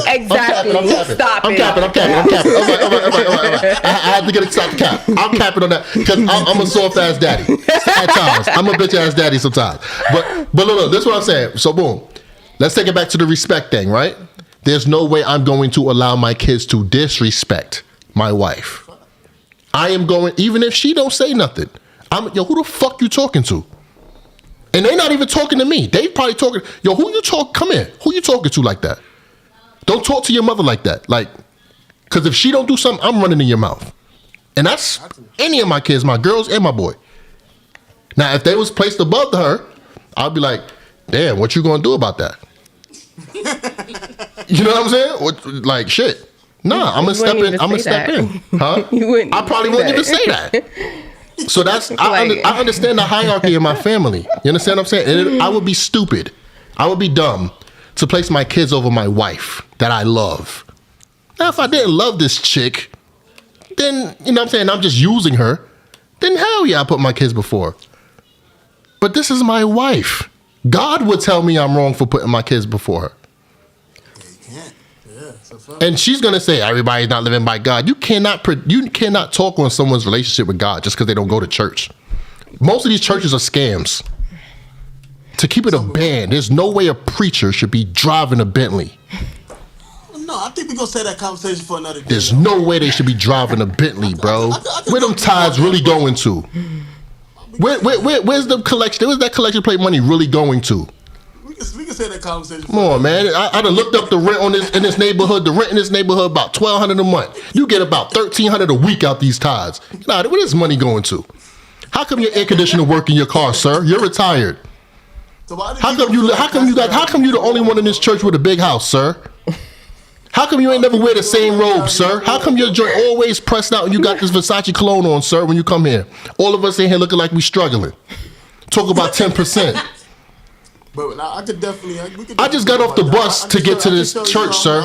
I can show you some. I can show you something a little later on after. You got to put me on, bro, because a lot of these churches are scams and it's being exposed on the internet. On a spiritual, I'll put you on a while. I love God, bro. I have my relationship with God in my car, at my bed, and at work. I pray 3 times a week. I don't want to go top, but people feel like passing. 3 times. I ain't gonna say I sit here and pray every day. yo, Jazz, I pray 3 times a week, bro. I have a relationship with God, bro. Like, you know what I'm saying? Nobody can talk about my relationship with God. I love God. He's in my music. I shout about. I talk about him all the time. Me too. You understand what I'm saying? I love God in my way. You understand what I'm saying? I don't think that I have to go to a temple. My temple is my church. I make a congregation when I start talking about God with you 4 people. Nah, it's a fact. This is church right here, speaking of God. No, it's a fact. I agree with that, bro. You understand what I'm saying? So Yeah. So let's imagine. So Jazz, I got a question. Since you have kids, that's not what my boy is, right? Yes. It's tough, Jazz. You ready? I'm ready. Do they come before Is? No, they do not. Ooh, shout out to you one time for the one time. They can't. That's not her husband. No, She said they don't come before him. He comes before your kids. He comes before my kids because this is who I'm building a future with. So my kids are gonna get older. They're gonna do. Right. I'm teaching them to be civilized adults. They're gonna earn their own money. They're gonna branch off. I'm planning on Common marrying sense. this man. Okay, so y'all like that. Okay. My future with him to be solid. Right. So that's not saying I don't give a fuck about my kids, but he's the man in the household now. So he's taking on that role of being the man of the house. I have to cater to him. I have to make sure he's good. And when he's good, I'm good. When I'm good, the whole household is good. And let's say this. I think Shout out to you. Of course, I felt the way about light-skinned girls until tonight. and let's say this, Jim. Let's say that. I think it depends on the scenario. Sometimes they're gonna come first. Of course. Prime example, right? If the kid's not feeling well and we gotta do the hot talk show, of course we're gonna go to the hospital instead of doing a hot talk show. Of course. You know what I'm saying? And So you would be a piece of shit ass nigga. I'm gonna come first.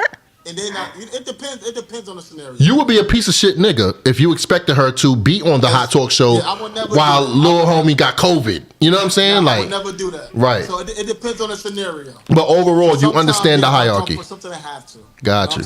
And just to be 100% transparent and real, he comes first because yes, I have my 4 kids with 2 other baby fathers. He's there for them more than their actual dads. There you go. Shout out to you. Give my respect to him. Shout out to the boy Is one time for the one time, man. That's special. That's special. And you know what's crazy? On the internet, a lot of guys would fire up a stepdad. You know what I'm saying? Like, oh, you stupid for the nigga. No, you're not. You are not, bro. Now, am I saying that it's the best decision in the world for a man to get with a woman with children? It is not the best decision, but guess what?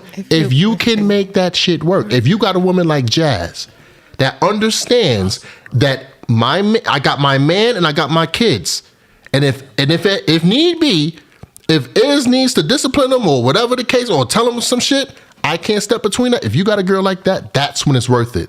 But when she don't really intervene. Right. So check it out. This is when it's inconvenience and dumb to get in this situation. If you get with a woman with kids and she tells you off the bat, listen, it's my kids, and then da-da-da. Listen, shorty, I don't even want to compete with your children. If you automatically put me in a position to compete with your children with another man, uncomfortable as fuck. I'm not in it. And she would not, she's not a suitable fit. She's not a good single mom because now she's not even looked to being suited by a man. You know what I'm saying? If you already running me out the door with words of your kids, now when I come in, I got to walk on eggshells. This kid done threw a yogurt at me and I can't even say, yo, what the fuck you doing? Because if I do, now I got smoke with you and my girl. Like, you know what I'm saying? But if you got one that's thinking like Jazz, that's when it's a better investment right there. I'm happy for you guys. And I'm super proud of you, Jazz, too. I was not expecting that answer from you. You know what I'm saying? But I fuck with you for that. I'm going to ask you this is the same question. So what if you was in Jazz scenario? God forbid you or Jim, you know, God forbid, I don't want to put that on y'all. Then God forbid, like a fucking fucking new man come in your life. You got your kids. Would you put him before your kids, or would you put them before your boyfriend or your new husband or something like that? Just throwing it out there. I don't want to jinx y'all and shit. Yeah. My new husband, yeah. Just be real. Everybody different. My new husband would be my guy. He would be that one above them. But if I just met him, no. Yeah, of course. Yeah, that one is just me. I like with y'all two. Y'all are close. I didn't know how close y'all two are. So honestly, me neither. I ain't gonna hold you up. And like this episode tonight, we have a whole different look. We thought y'all were just on some casual date type shit. Right. For 3 years, bro. For 3 years. Like, there you go. Solid, bro. That's so sometimes good. it takes time to come first. Yeah, I noticed that since you started dating her. Right off the bat. I noticed that since you started dating her, your facial hair grew a little thicker. Dreads got a little longer. You know what I'm saying? But here's my thing. That's a tricky situation because for me, Jimmy's gonna be in his kid's life. That's a fact. Like unfortunately, your children's father isn't. So that's gonna be a whole nother dynamic. Like this guy is not gonna be the father over Jimmy. Those are his kids. So if he says something, that's what it is over what he says. Like, and it depends, of course. Like if he doesn't want his kids to go somewhere or whatever, then that's what it is. But if my new husband says it's okay, and it doesn't matter what you say, kind of thing. And also too, if she gets married to another dude, I'ma still be hitting it. Right. I'm gonna be hitting that ass. Let me tell you this: if we ever broke up and I got another person, I will never be around you again. Babe, I'm gonna be smashing that ass. I will exactly. That's why I will never be around you. I cannot be around you. She know. Got that fucking Jim, power. I want to ask you, bro. So we on the kids shit and all that. Yeah, I'm gonna still smash my baby. Yo, any girl in the future, if it ever happened, I'm gonna smash my baby. No, I wouldn't do that. If you got a new girl, I'm not gonna do that. I'm gonna make her think I'm single, bro. And I'm gonna still hit her. I'm gonna be like, relationship where? No, I'm fucking with you. I'm just being a dick right now. And that's the thing. Like, just being that's where shit goes wrong when it comes to like having people that you had children with and then going to another relationship. There's a lot of thoughts in the back of their mind because you are always going to be connected to this person in some type of way because you have kids. That there comes like an insecurity. That shit be hard, bro. I could imagine, bro.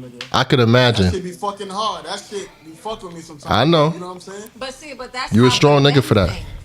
That's how the men think in that situation. Nah, women think like, bro. I don't. My baby fathers could never fuck me again. They could never come near me. I would. She hates never them. get You see the emphasis on I never. I'll play that shit. I dig it. Yo, bro, I ain't gonna hold you. It seemed like she don't play that either, though.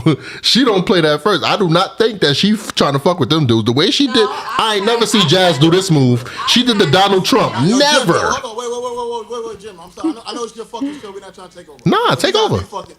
We gonna be real. Here's Yeah. the thing. I've had my messy moments early on in our relationship. Let's be fucking real now. With them. And I saw it was like, all right, now I'm playing shit too close because now I actually really fuck with Iz. Cause I'm a you know how I was with them niggas. But go ahead, do your shit. Calm down, Gorilla. No, go ahead. Gorilla, look at him. Wait, that's the sound of it? I saw that, how close I was playing it, and doing like little petty shit here and there because he was doing his thing, I was doing my thing, and that's before we really like realized like we really want to fuck with each other. So I really had to push them to the side and be like, look, I have a man in my life. All this petty flirting back and forth, you think you can still get in my drawers bullshit is done. And unfortunately, they were the type of men that if they weren't still able to fuck me, they would pull back from the kids. being a dad. Like immature shit. Because they saw they didn't have a hold on me anymore. That's terrible, man. That's kind of like what women do. They pull the kids away from their dad. That's messed up. Yeah, like using the kids as a source of control, bro. That's like the worst. Crazy. That's the most evil thing you could do because it's not just it's affecting the kids more than it's affecting the, you know what I'm saying, the opposite sex, your ex or whatever. You know what I'm saying? Because now this kid don't got a pops or a mom around. Like, you know what I'm saying? Like that's fucked up, bro. Like. So Jim, can I ask both of y'all a question? Is it the same thing as a man dating a woman with kids versus a woman dating a man with kids? No, it's not the same thing. Unless the dad is a single dad. I agree, it's not the same. Unless the dad is a single dad at full custody of the kids. Okay, this is why I get what she's saying too. This is why I think it's super different because when the mother is single with kids and a guy comes along, it's different when a guy has kids. Not put it like this: a man is going to allow his woman to love on his children as if they were her own. You understand what I'm saying? It's harder for you to find a woman that's going to allow you not to just love on their kid, but when it comes down to it, to discipline them. If it came down to it, there's two different roles in this parenting shit, okay? Discipline don't mean spanking ass, ladies. Let's get that out of your head. That's not the only source of discipline. We just spoke earlier that a source of discipline could be getting fired from a job. That's disciplinary action, okay? So men are here as a disciplinary figure in life in general, okay? Women are the nurturers. They're the lovers. They're the emotional people, right? So that's why we will allow a woman to be her motherly, normal self to the kids. But women will have a point of contempt when it comes to a guy coming into a relationship and being his authority figure over the children. That's why the dynamics are a little too different because, it's easy to let somebody love on your kids. It's hard to let somebody kid hurt. Like get their feelings hurt or get screamed at or some shit like that. Like it's hard you know what I'm saying? That's why the dynamics are different. And it sucks. It sucks. And guess what, y'all? I don't knock women for that. I don't knock y'all for not allowing a fucking stranger that you met off Instagram to tell your kids to clean the fucking toilet. No, that's a fact. This your first time coming to my house, nigga. I done made hot pockets and Kool-Aid. You know what I'm saying? We about to Netflix and chill. You know what I'm saying? And you telling my kid to clean the toilet, nigga, you better check yourself. It's a process. It's a process of that. Right, but guess what? My shorty can immediately love on my kids. She can immediately come over. Oh, you're so cute. Come here. Let me cook something with you. Or let's all go out to the movies. And you know what I'm saying? I can immediately allow that love for my kids. Right. You're right. You can't immediately allow somebody to discipline your kid. You have to actually build that bond first. Yeah, facts. So the love part is like the first thing. Yeah. So it would come easy. But a lot of guys, I'm not speaking on Iz, but my dad, he was this way. He loved on us immediately. As soon as he met us, he loved on us. But a lot of guys ain't gonna do that. But I think you guys' love on is different. It's like chilling and doing things, like going out to play ball or something like that. It's not the same as, you know, as us. It's a different type of thing. It's more of a spending quality time kind of thing. Yeah. That's a fact. That's true. And then I can say it's a little different too because, like, a man is a fucking provider, so he's still gonna provide for that woman. She got less pressure when it comes to providing for kids that's not like hers and shit like that. Right. You know what I'm saying? Right. Yeah, it's definitely. And then and let's be real. Sometimes, most of the time, the mother's got the kids and the father don't, and that's why I'm glad Teresa said it. It depends on the scenario, but 9 times out of 10. The kids always with the moms. Right. So women gonna have a little get go because the kids not with the dad like that. So they still gonna have more of the quality time. Always more to do shit like that. They don't gotta always find a babysitter. Right. It's easier for. Very true. It's definitely a little more easier for a woman dealing with a man with kids versus a man dealing with a woman with kids. It's definitely a little more challenging though. It depends on the man though. It depends. Nah, that's real. That's just my opinion though. That's real. I like that question. I like when couples like you guys, Mike Quan is the same way. He do the co-parenting life and all of that. I like when couples like y'all ask us these questions because these are questions that we don't even think to ask each other because we're just not in that reality. You understand what I'm saying? Mm-hmm. And when we talk to couples that's in a completely different reality than us, it makes us think of, you know what? Are we prepared to even be without each other? Like, because our life is gonna change completely, bro. You gotta think you're gonna be a single mama. My kid's almost grown though. Yeah, your kid's almost grown, but you know what I'm saying? You're gonna be a single mama with a crazy ass ex-husband that I dream about blowing some nigga head off that's near you. Pause. I'm talking about with a weapon. You understand what I'm saying? So it's like, and then at the same time, we got so much history, like, is it going to be harder for us to date? And you know what I'm saying? Like, there's things that you think about. It's like, I don't even think it's worth it. Fuck it. I'm mad at you right now. I'm going to be mad for like 3-4 days, nigga. You go your ass on your side of the bed. I ain't even going to spoon you tonight, nigga. Fuck out of here. I ain't spooning your ass, nigga. Fuck out of here. You ain't make my hot pocket, nigga. Fuck out of here, nigga. And that Kool-Aid ain't have enough sugar in there, nigga. Go sleep Fuck on out the of here, damn nigga. couch. I don't even want you next to me. What's up, Jay? What you got? Can we go backwards? Yeah, we could go back. Yeah, what's up? You're going to be a single mom. Can we normalize men being a single dad before? So the question. You have to automatically have kids. So the Right, question. you could have the kid. That's true. So the question at hand is, can we normalize? Like, because I just said that if we was ever to break up, I said, yeah, you're going to be a single mom. And I automatically said that. I ain't say, yeah, I'm going to be a single dad. You know what I'm saying? And you're going to be a fucking bachelorette. You know what I'm saying? But she's saying, let's normalize guys taking the fucking kids. I have no problem with that. Yo, Janae said she'll pay her child support and all that. Take the kids. I have no problems. I already told them they're going with their daddy. I feel like sons should be with their fathers, bro. Yeah. Daughters should be with their mom. Yeah, I honestly feel that way. All of them. All of them. Take all of them.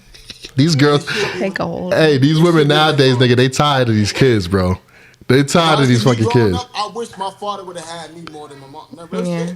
I'm not gonna lie. I got to experience. That, I got to experience both. I think you went at a good time though. Yeah, at 13, that was a very great time because, bro, I was on a bad cycle, bro. I was on a bad path, like horrible. And I'm happy that I went to my dad when I did. And I did experience both sides, and I definitely could say that my experience with my dad, living with my dad, was way better. And guess what? It wasn't no financial thing because I didn't have the best of anything. Better, but it was the who lessons. Disciplined you more? What's crazy is, physically, my mother did.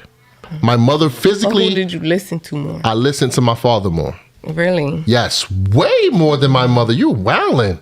Okay. I respected the fuck out of my father's word. Yeah.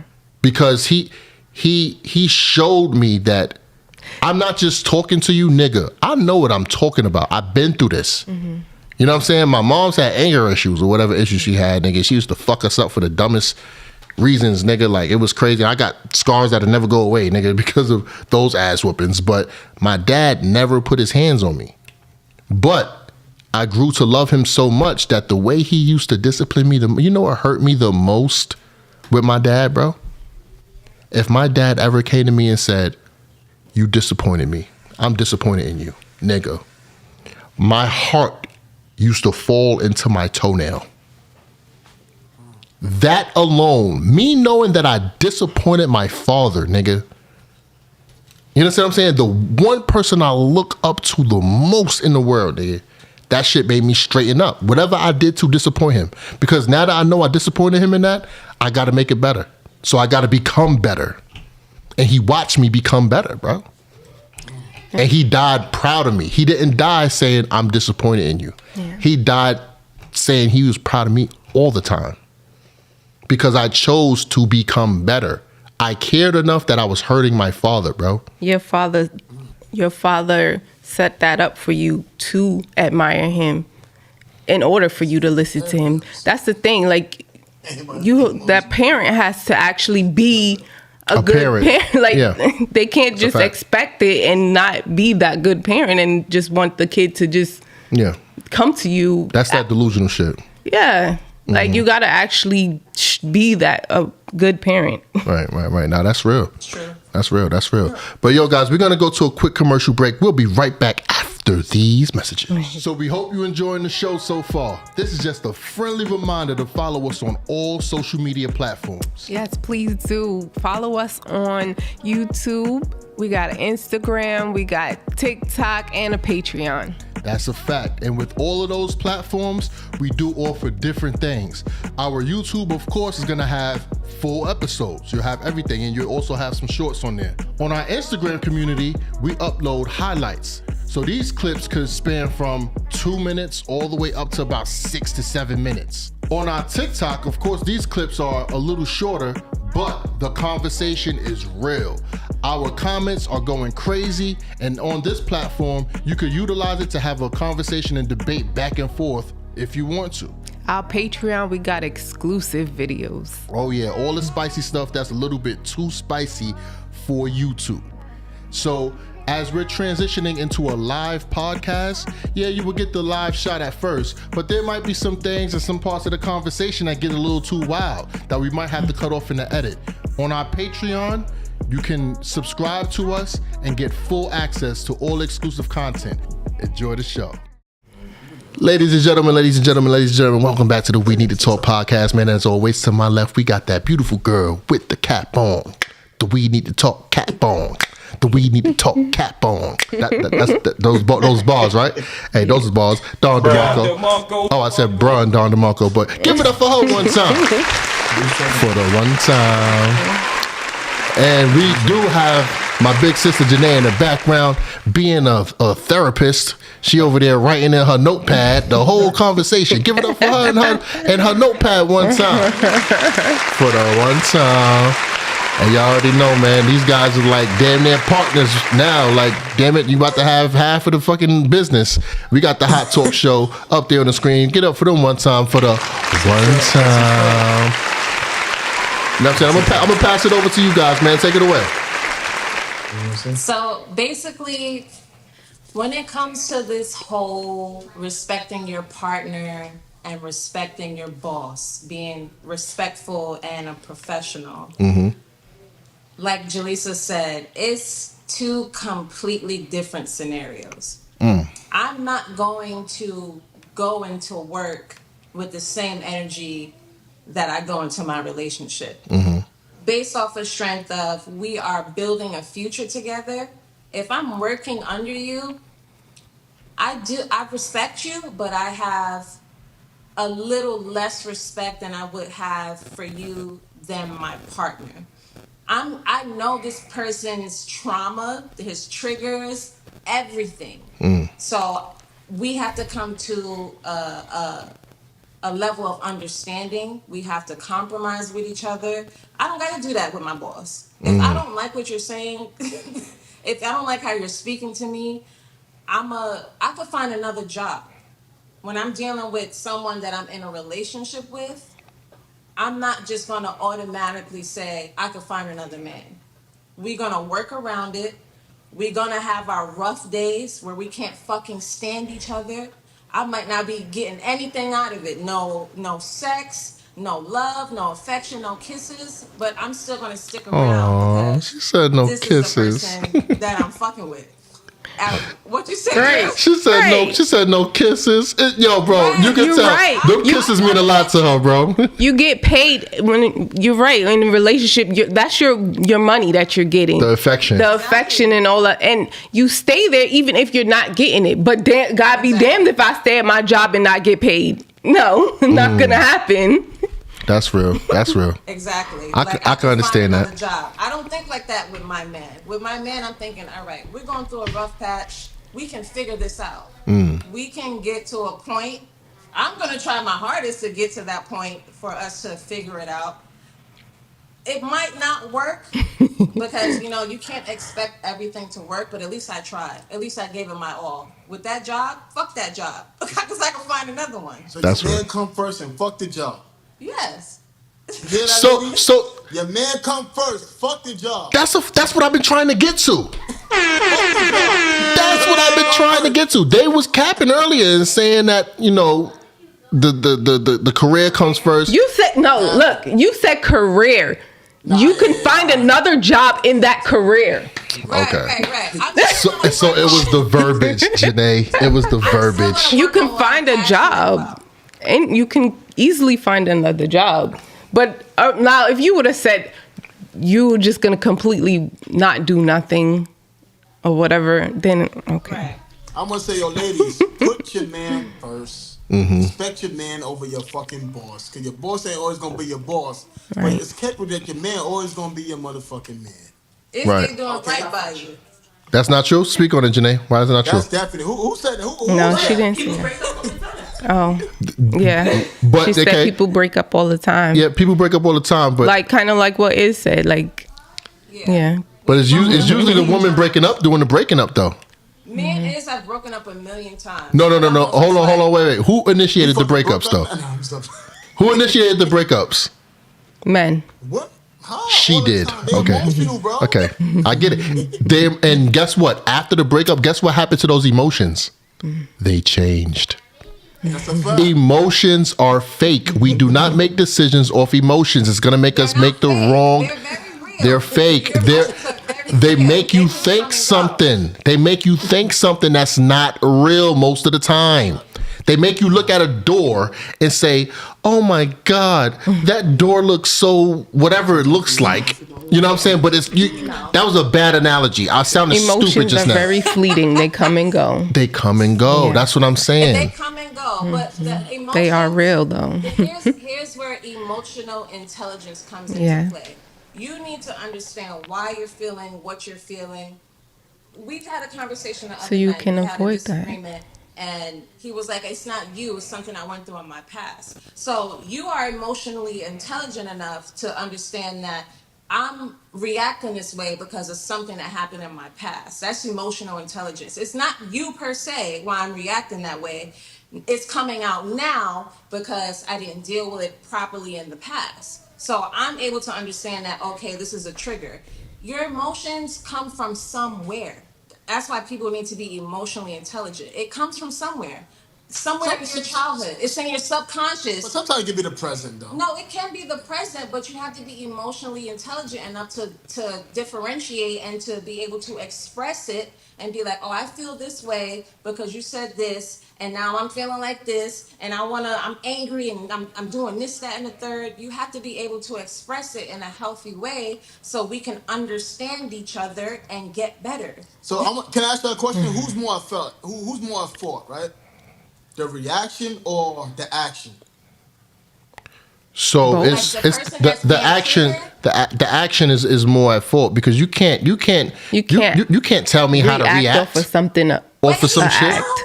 Thank You can't tell me how to I think react. they're equal. I think they're equal because if you're doing something wrong and somebody reacts to it, Thank you. Nah, thank you. it's both. Right. It's Right. So Jazz, do you think this is fair? If you slap me, do you get to tell me how to get my revenge back on you? Do you have the right to tell me, no, I slapped you, but you have to pluck me? No, because one, if I know right from wrong, I'm an adult. So Right. I know that if I provoked you into doing whatever reaction you had, I can understand that.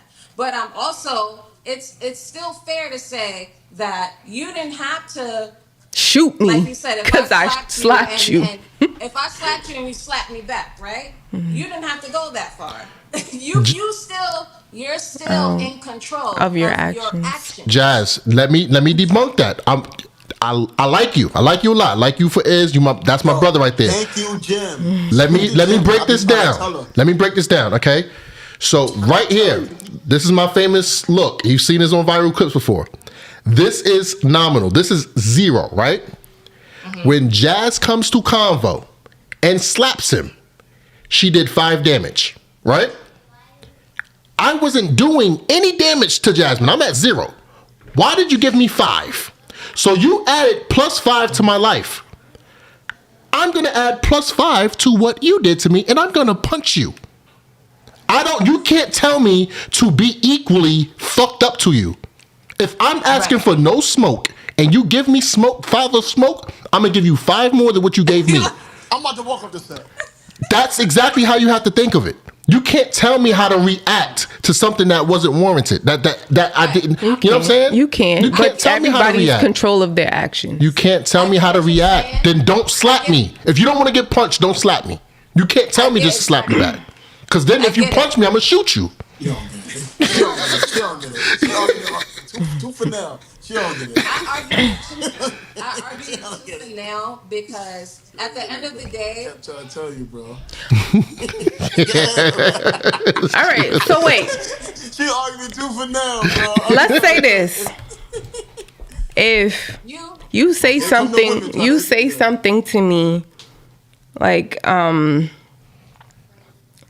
that you might not feel is bad, but I do. And I do what you did and like double it. Who's in the wrong? Okay. In that case, that is something that is subjective because I didn't know that that's hurting you, right? If I get punched or slapped, we both know that's hurting me, okay? So if I did say, yo, nigga, your hat mad dusty, and you say, nigga, with your small ass dick, right? You say some shit like that. Yeah. I'm like, God damn, did I deserve that? I just said your hat was dusty. Right. But to you, that was like something that was big deal to you. Yeah. But I ain't know that. So that's a subjective scenario right there. You know what I'm saying? I said that mad love. We got a house full of kids. I love all my kids here. But you know what I'm saying? That's like, you know what I'm saying, for that. Yeah. And we can like Jasmine said, we can control especially what we say. Right. You understand what I'm saying? We can control our actions. We way more than what we can control our mouth. Nah, bro. You can control that mouth. So is it Nay, you can control that mouth. Yo, Jim, can I ask y'all this? It's easier to say things than do things, though. I want to ask y'all this. Is it easier to control your action or control your reactions? It's easier to control your actions, bro. Exactly. My point. It's because a lot of people have a reflex. My point. Like you can't control if Jasmine, if I came to your house right now and popped a balloon right by your ear, can you control the fact that you jumped? Nope. You can't. You can't. Of course not, because it's loud and in my ear. Exactly. Of course I'm gonna jump. Exactly. So the actions is more That's how you reacted to the pop of that balloon, though. Sometimes you can't control how you react to something. Sometimes, but as grown adults, when we're speaking words, when we're speaking words, and all right, so if Iz was to say something to me that I deem as hurtful and it made me upset, and I want to punch this nigga in the face because he said what he said, I know it's not right for me to punch this man in the face in a house full of children. So I'm gonna fall back. I'm gonna be like, you know what? I'm gonna just go in the other room. I'm gonna just chill out. I'm not gonna take it overboard. Even though I want to punch, I want to tap your jaw. Even though I'm not gonna do it. I'm in control of my reaction. I can control that. I'm in control of my triggers. You might not know that I'm being triggered. I still have to control the fact that I'm feeling livid because you said something to me. You might not know that it triggered something in me, but I still have to control it. True. I would take accountability for being the provoker, because I can express to you like, hey, you said something to me and I really didn't like it and it made me feel some type of way. How would you know that if I'm just going off the hinges and spazzing out on you and now you're reacting and we're both in a tug of war fighting, Right. arguing with each other? Right. That's unhealthy. That's true. If I could come to you peacefully and be like, yo, I'm really fucking tight off of what you said and I need to take my space because I really feel like I want to put my hands on you. Right. And that's not healthy, so I'm gonna step back. You are in control of your triggers, nobody else. That's true. That's true. Shout out to you for that. Shout out to you for that. And you know, like at the end of the day, we can learn a lot from one another when things make sense like that. That was very logical, you know, because you can say that to anybody and they'll be like, you know, that's irrefutable. You can't really argue that. Now, people that's just stuck in their ways and don't want to be better, of course, they're gonna take advice like that or take a statement like that and they're gonna try to refute it and argue it because they don't want to be better. I think the first step of becoming better is noticing that you're fucked up. And in a lot of ways, all of us is fucked up. But we continue to be fucked up. We don't want to acknowledge the fact that we're not perfect and we are fucked up in some ways. Because nobody want to say that. Nobody want to go to the corner store and meet somebody. They say, hey, how you doing today, man? I'm a fucked up person today, bro. Nobody want to do that. Everybody want to act like the fucking birds is chirping. They got their clothes fresh out the dry cleaners. Nigga, everything is just great. You know what I'm saying? Jaleesa actually did put enough sugar in the fucking Kool-Aid today. Like, you know what I'm saying? I don't like Kool-Aid. We want to act like diabetes juice. All right, look, let me tell y'all something about my baby to my left, right? This girl, I've been with her 18 years. She has never made me a picture of Kool-Aid. I have. Guys in the chat, should I file for divorce? I have made you a picture of Kool-Aid. Should I file for divorce? At the old house. Yes, I have. You made me a picture of Kool-Aid? Yes. Guys, she made me a picture of unrememberable You said Kool-Aid. it tastes good. I did. I just She made me it lie like to her once or about Kool-Aid, twice. guys. Put a one in the chat if you think I should get a divorce. So you lied to me. I didn't lie to you, babe. I just didn't tell you the whole truth. Nah, that's dope. But Though. look, I like that. So you remember that video we saw of that guy shoot the guy in the in New York? Oh, The yeah. father and the son. So who was wrong in that situation? Because he did an action that caused the reaction. So that guy, they was arguing. They came out. The guy, the father came out. He had like a butter knife or something. I think it was a scissor or something like that. Something in his hand. But And he was arguing. He was arguing with the other dude, and that dude just took his gun out, shot him, then went after the son and shot him. Killed both of them. And this was in, I think, Brownsville, something like that. This happened like 2 weeks ago. Nah, Flatbush. Yeah. What in your right mind? And how you said he was justified using what your logic that you said earlier. He was justified in doing that. Okay. Using my logic, I can say something on that. The guy pulled the knife out, but he ain't stab him. Now, if he'd have stabbed his ass, shooting him was very much so warranted. Yeah. So if he pulled out the knife and I pull out a blicky, me pulling out the blicky is warranted. But when I go to shooting you, bro, you didn't harm me at all. All you did was, you know what I'm saying, pull that knife out or whatever. And threaten me. He was OD with that. The cops killed him too. Yeah, I know. You showed me that. Yeah, the cops killed him. So I'm going to say this, though. So now we're going to talk about the action part, right? He shouldn't so what have if the never guy pulled say, yo, that y'all making knife. too much noise, right? So now, what if the person that would have said, you know what, I apologize, man, but we're gonna keep our best to keep it down. Maybe he would never escalate to that. And what- But it is because he saw his lady arguing with him, so he trying to be like, I got to put in my big man shit to protect my women, so act a little tough than usual. So that's why I say actions is more. It's a leader of reactions because if the guy would have said, you know what, bro, my fault. If we feel we're making too much noise, I apologize. We do our best to keep it quiet. And then who knows? They could have walked away as two men. So it could go both ways, though. Yeah, that's true. Because he didn't have to act tough or macho because my woman arguing with a man and get a knife and come in this nigga face. Yeah. They both was that wrong, though. I feel the action escalated the situation. Yeah. I feel if he would have been like, yo, you know what, yo, I apologize. If you feel me making too much noise, I try my best. boom, we gonna try our best to keep it quiet. Nah, but the story is behind that, bro. Homie that did the murdering, both ways, bro. he was tired of it. Like they was going through this shit for a year. Like the kids just making mad noise and shit like that. And just this night, it just escalated, bro. Yeah, it escalated. Like, I guess homie was tired of this shit. Like, they had the conversations and they like, yo, I'm going to get the kids. What you want me to do? I'm going to get them to stop. But I guess homie ain't believe it. You're like, yo, shut them fucking kids up. There like, you go again. Them kids messing up relationships. And lives. And this is what I'm telling Jazz. Let's get rid of it. Hey, leave all the kids with the mamas. No, with the daddies. This is why I tell Jazz and this is the kids be quiet because I don't want nobody come on here with a fucking slammer, nigga. No, but And- listen, if you know children live above you, there's gonna be noise. Because I'm not gonna take my kids to the goddamn chair so you won't wake up out of your sleep. No, this is not Georgia. This is not the South. You live in New York City. Yep. We all cramped up in this fucking apartment building. Yeah, that's true. You have to understand that there's going to be, especially if you have a mother with 4 kids living above you, there's going to be noise above you.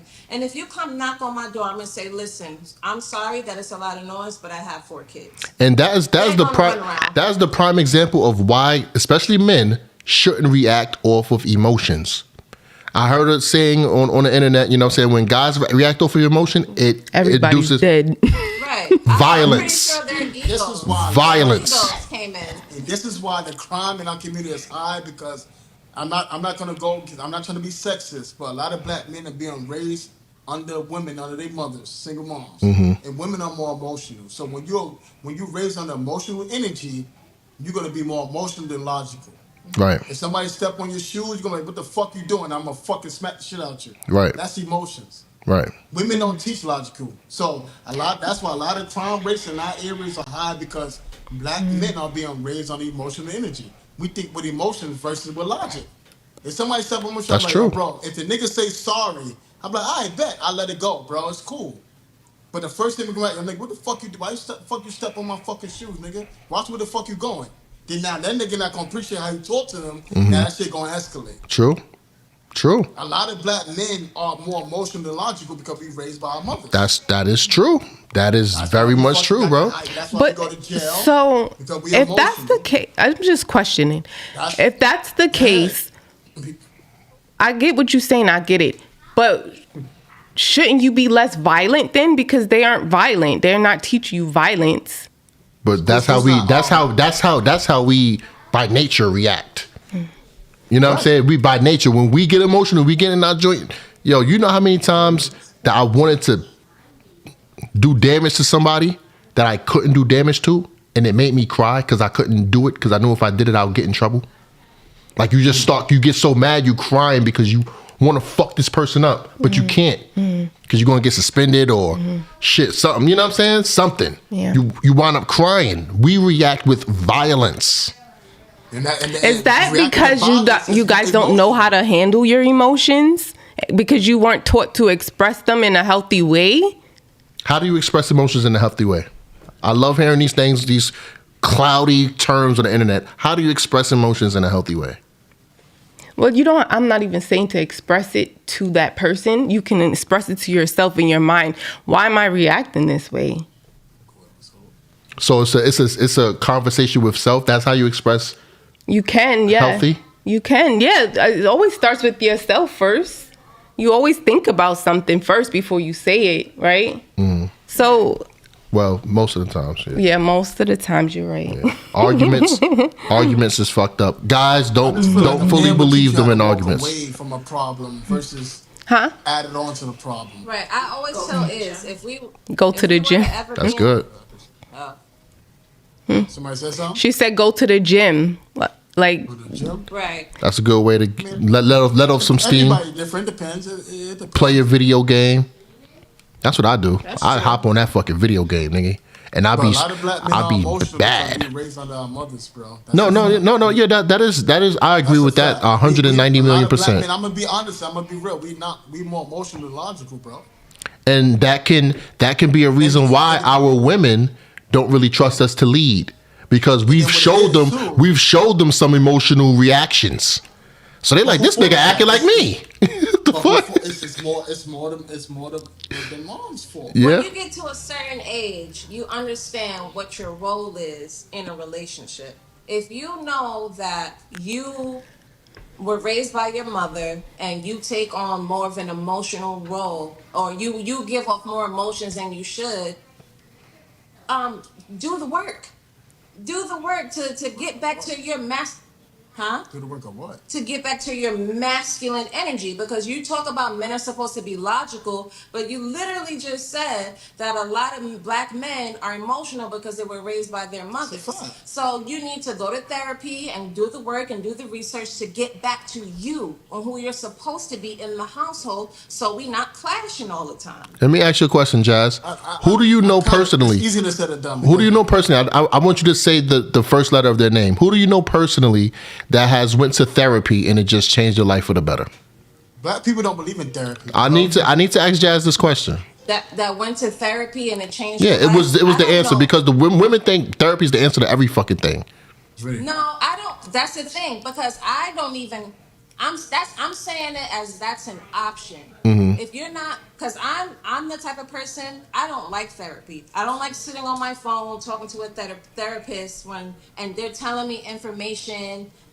Like, I could literally get on YouTube and Exactly. everything that they're telling me, I could find it on YouTube. Different platforms. And because I'm so insightful, not to toot my own horn, but because I'm so insightful, I can figure out where all these emotions are coming from that I'm displaying in my relationship, to figure out what happened to me that was traumatic and I can fix it now. Is it going to happen overnight? No, it's not going to happen overnight. And there has to be someone in my corner, like that's willing to go step by step with me for me to figure it out, to be a better woman. But when you're an adult, you have to be emotionally intelligent enough. And if you have people it's easy to say than done. no, but if you have people in your corner telling you like, yo, this is fucked up. If I'm raised under my mom for 18, 19 years, it's gonna be hard to break that shit. Let's be honest, bro. Right. Let's be real. That's true. Like, it's gonna be hard, but the first step is acknowledging that there's some shit fucked up. That's true, baby.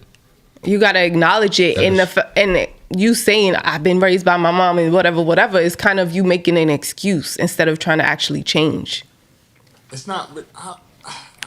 I could kind of see what she's saying, because I think I'm not saying I disagree with her, but it's easy. Y'all don't know what. Nobody's saying it's easy. It's not easy. Because sometimes you got some mothers who want their sons to be their fucking man. Yeah. Yeah. Oh yeah. And so it depends on the scenario. Right. It's not easy. Because their mothers expect them to be their fucking man. Mm-hmm. And they don't want to let them off the titty. Exactly. Mm-hmm. So if you hold on to your son for 21 years, it's gonna be hard for your son to break that shit from his mom's. Right. Versus 21 years, and I'm in a relationship in 2 years, a year. Mm-hmm. Right. So you're gonna bring your mother energy into that relationship. Whatever happened to empathy from our women though? Like, I think that every man's dream, every black man's dream today in society is to have an empathetic woman by his side. And instead of the woman thinking that we're looking for sympathy, understand that we're looking for empathy. Empathize with me. Like, I'm not asking for sympathy. But understand me. When a woman is too empathetic, when a woman is always understanding towards a man and what he's been through and the lifestyle that he lived before he got to you, you're enabling his patterns. You're allowing him to keep being that way because you're so understanding to what he's going through. And I feel like, especially with men that are raised by their mothers, if you show them any type of sign of you being like their mom, they're going to start reliving that cycle of how they were in their childhood. Right. And I really feel like you can be empathetic towards whoever you love and care about to a certain extent. But there has to be a point in time where you're like, okay, I understand what you went through, but this is fucking up our connection. Right. So it has to be something that you need to do on your own and walk on your own and figure it out, because it's becoming an issue for our adult connection. Whether it's therapy, going to YouTube University, whatever, you have to do something to fix how your subconscious is causing you to be. Now, You have to do something. about 40 minutes ago, I said to you guys tonight, I said that men we can't go to our girls with our problems because of that right there, what you just said. And you're not a bad woman. You're not a bad woman for feeling that way. You're not a bad woman for feeling that way. But if Iz was to come to me and he's telling me, yo, bro, da-da-da-da, because I was raised by my moms, I'm going to be empathetic and dig him. Yo, bro, you know what? Yeah, let's try this. I'm never going to tell my bro to fight a battle by himself because I love my bro and I'm there with my bro and I understand my bro. And if there's anything I could do to help, I will help you. And I know this ain't going to happen tomorrow, bro. This probably be a long-ass road. But I understand my bro. And I want to say something else. And I said something on my Facebook. I don't know. I know we're going a little bit too long. I don't know. No, bro, there's no limit. We ain't. I'm just trying. My biggest worry is entertaining my sister right now. Jalissa like she want to watch Netflix and chill and shit. Oh no, we got Netflix. It don't turn off, man. My bill paid, baby. So if you on Netflix and chill later, we could do that. So, can I ask y'all a question, right? Because we on parenting and all that. And this episode deep. I like this shit. Because we fucking loose as fuck. So can we say, do a lot of black men have more mother issues or father issues? Both. We got more mother issues than father. I think both, but they don't want to admit the father issues because that. Hold on, I'm gonna say that's this. Deep.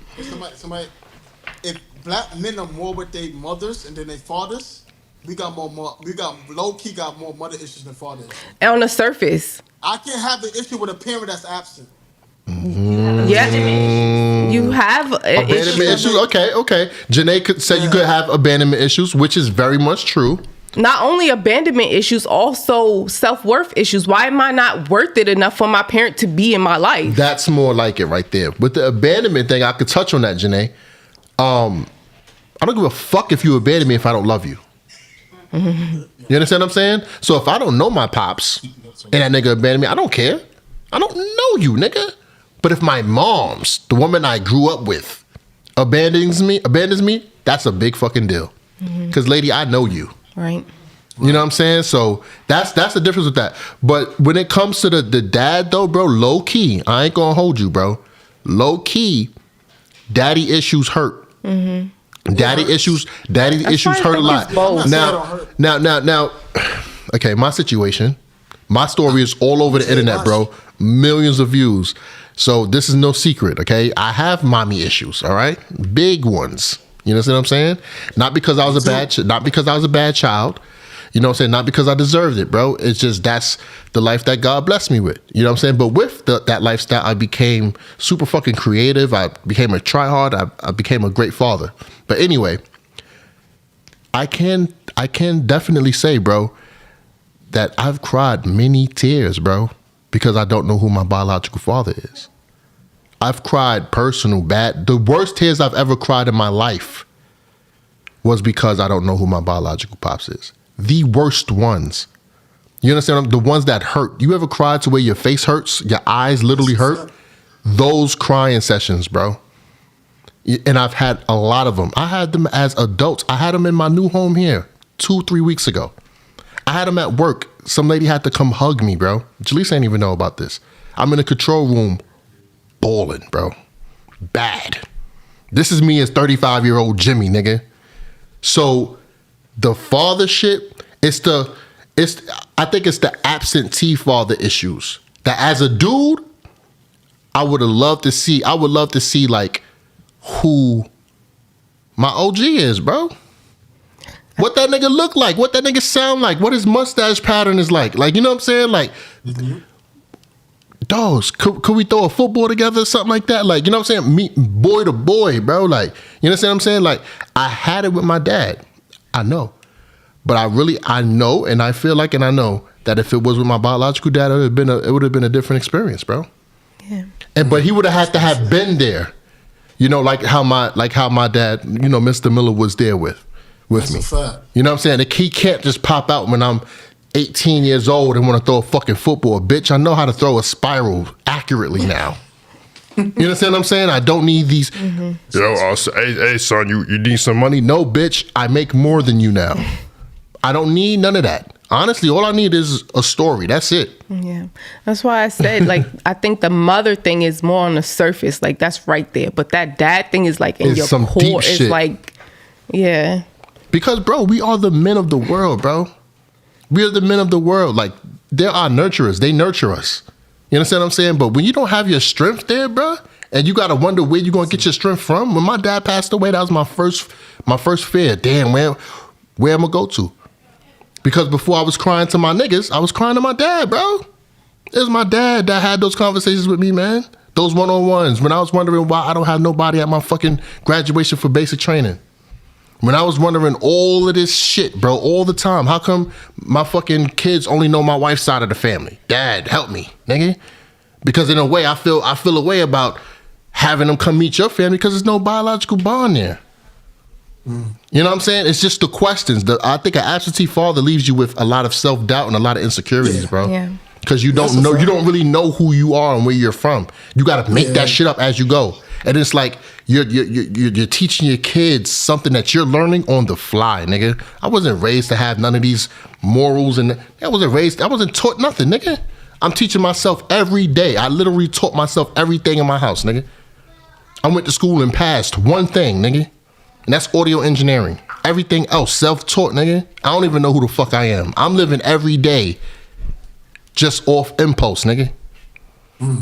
Just off impulse, nigga. Now imagine if I knew my father was a fucking welder, nigga. He was a talented welder. I probably would have looked towards that way. I do so much shit, my son can't even say my dad is this. my dad is a podcaster. No, I did music for 4 or 5 years. My dad is a this. Now I did this, that too. Now, my dad is from here. Now I lived in 18 different spots in New York. So my identity is like crazy. Now, and I want to dig deep on this fucking shit, bro, because this shit fucking deep. And I got a question. So what's worse, having a father that's absent versus having a father that's there but barely there and making broken promises? Like, which one is worse? I don't think those. There's no worse. They're both equally bad. Who never met? Yeah. I don't know. Maybe the one being there is kind of worse. Cause I gotta see you. Yeah, I gotta see you. Yeah. I feel you value me more. You feel like, yo, bro, I can't do this shit.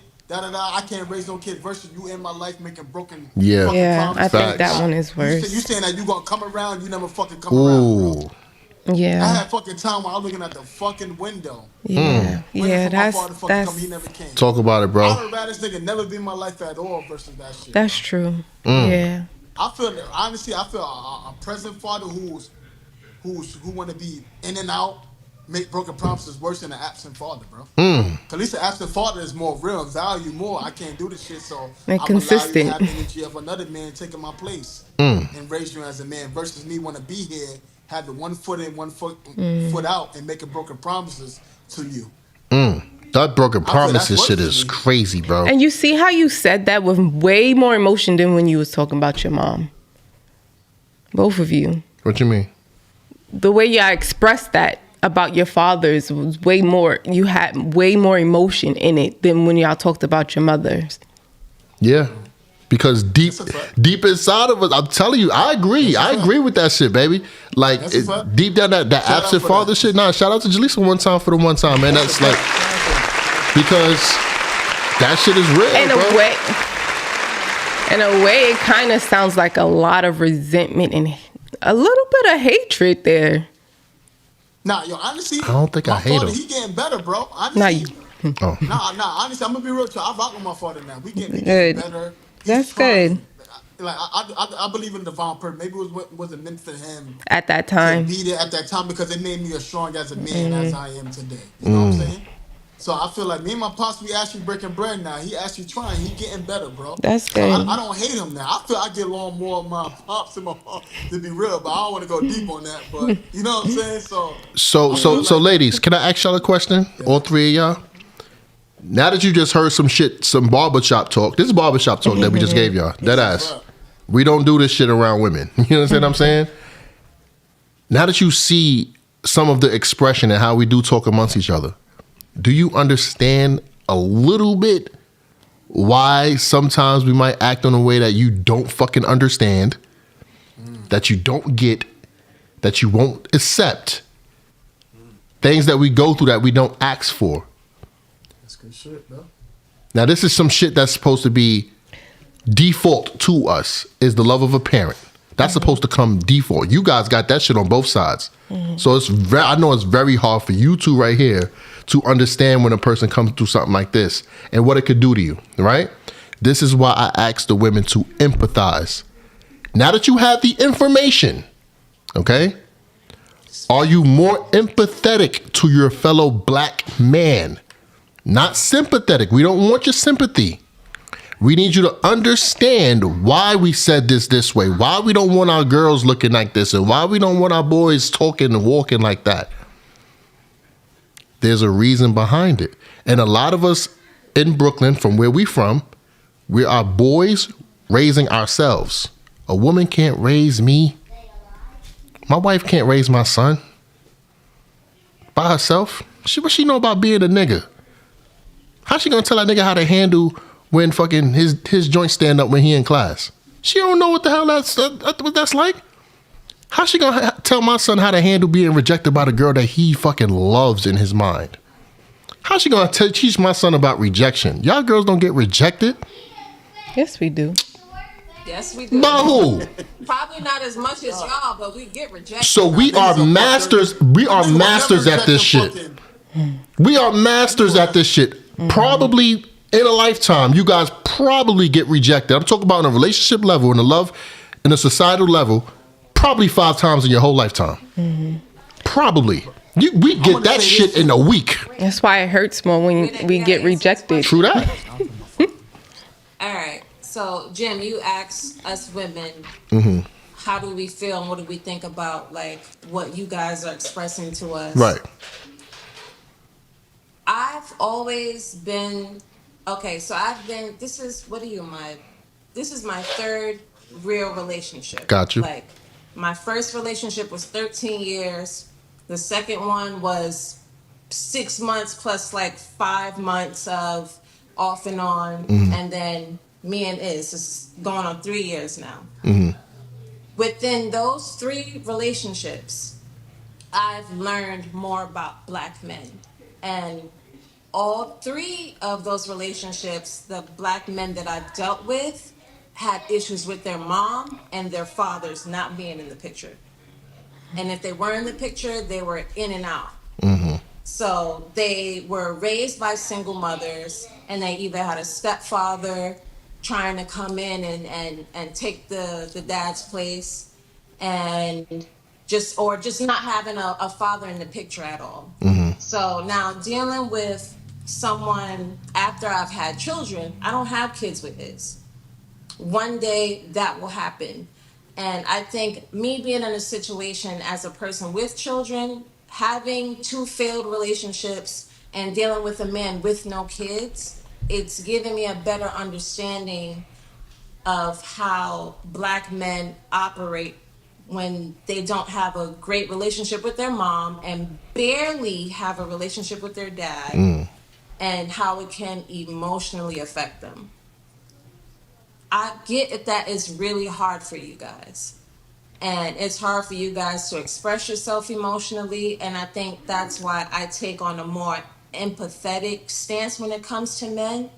Sometimes that's my downfall, because I'm going to ride with you until the wheels are fucking ran down, because I know how you feel emotionally, because you didn't have that support that us women have growing up. Right. I get that. The point I'm trying to make is I hear what y'all are saying, and I know that it affects y'all. You have to find the right woman that's willing to stand by you through all of that. And it's not fucking easy for us because we also need that masculine role in our lives. We need that logical, emotional balance from you guys for our household and our foundation to be sturdy.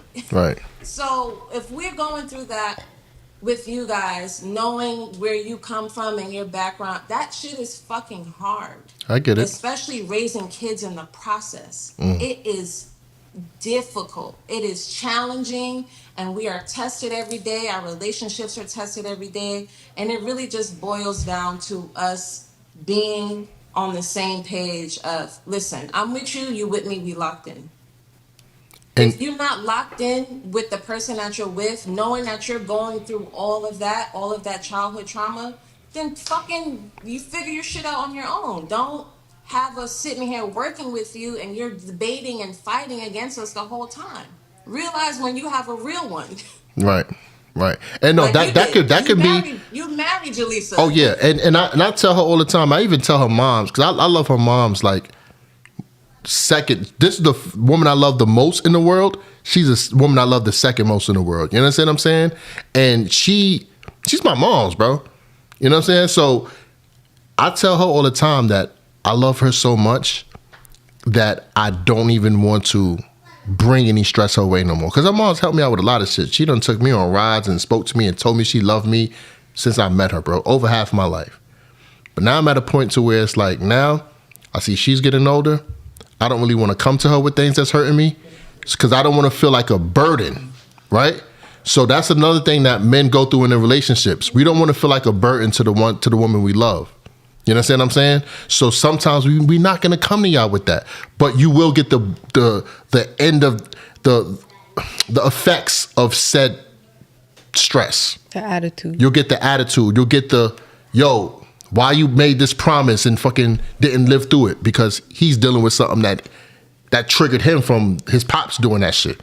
But he's not going to come to you and tell you, yo, it's because of my pops. He going to come to me and say that shit probably. You know what I'm saying? But you might get the reaction from it. So at the same time, guys, y'all not the only ones that be dealing with the opposite sex now. We deal with y'all motherfuckers too now. We deal with y'all. That period shit and that excuse for the periods and the mood swings, we deal with that shit. It's not an excuse. We go Y'all through do. it with y'all. Y'all do have a time of the month too, and I wish more men would acknowledge that, because they think that they don't. Y'all Listen, do too. Israel is light-skinned. No. And only light-skinned men have times of the month. No. This is chocolate, baby. No.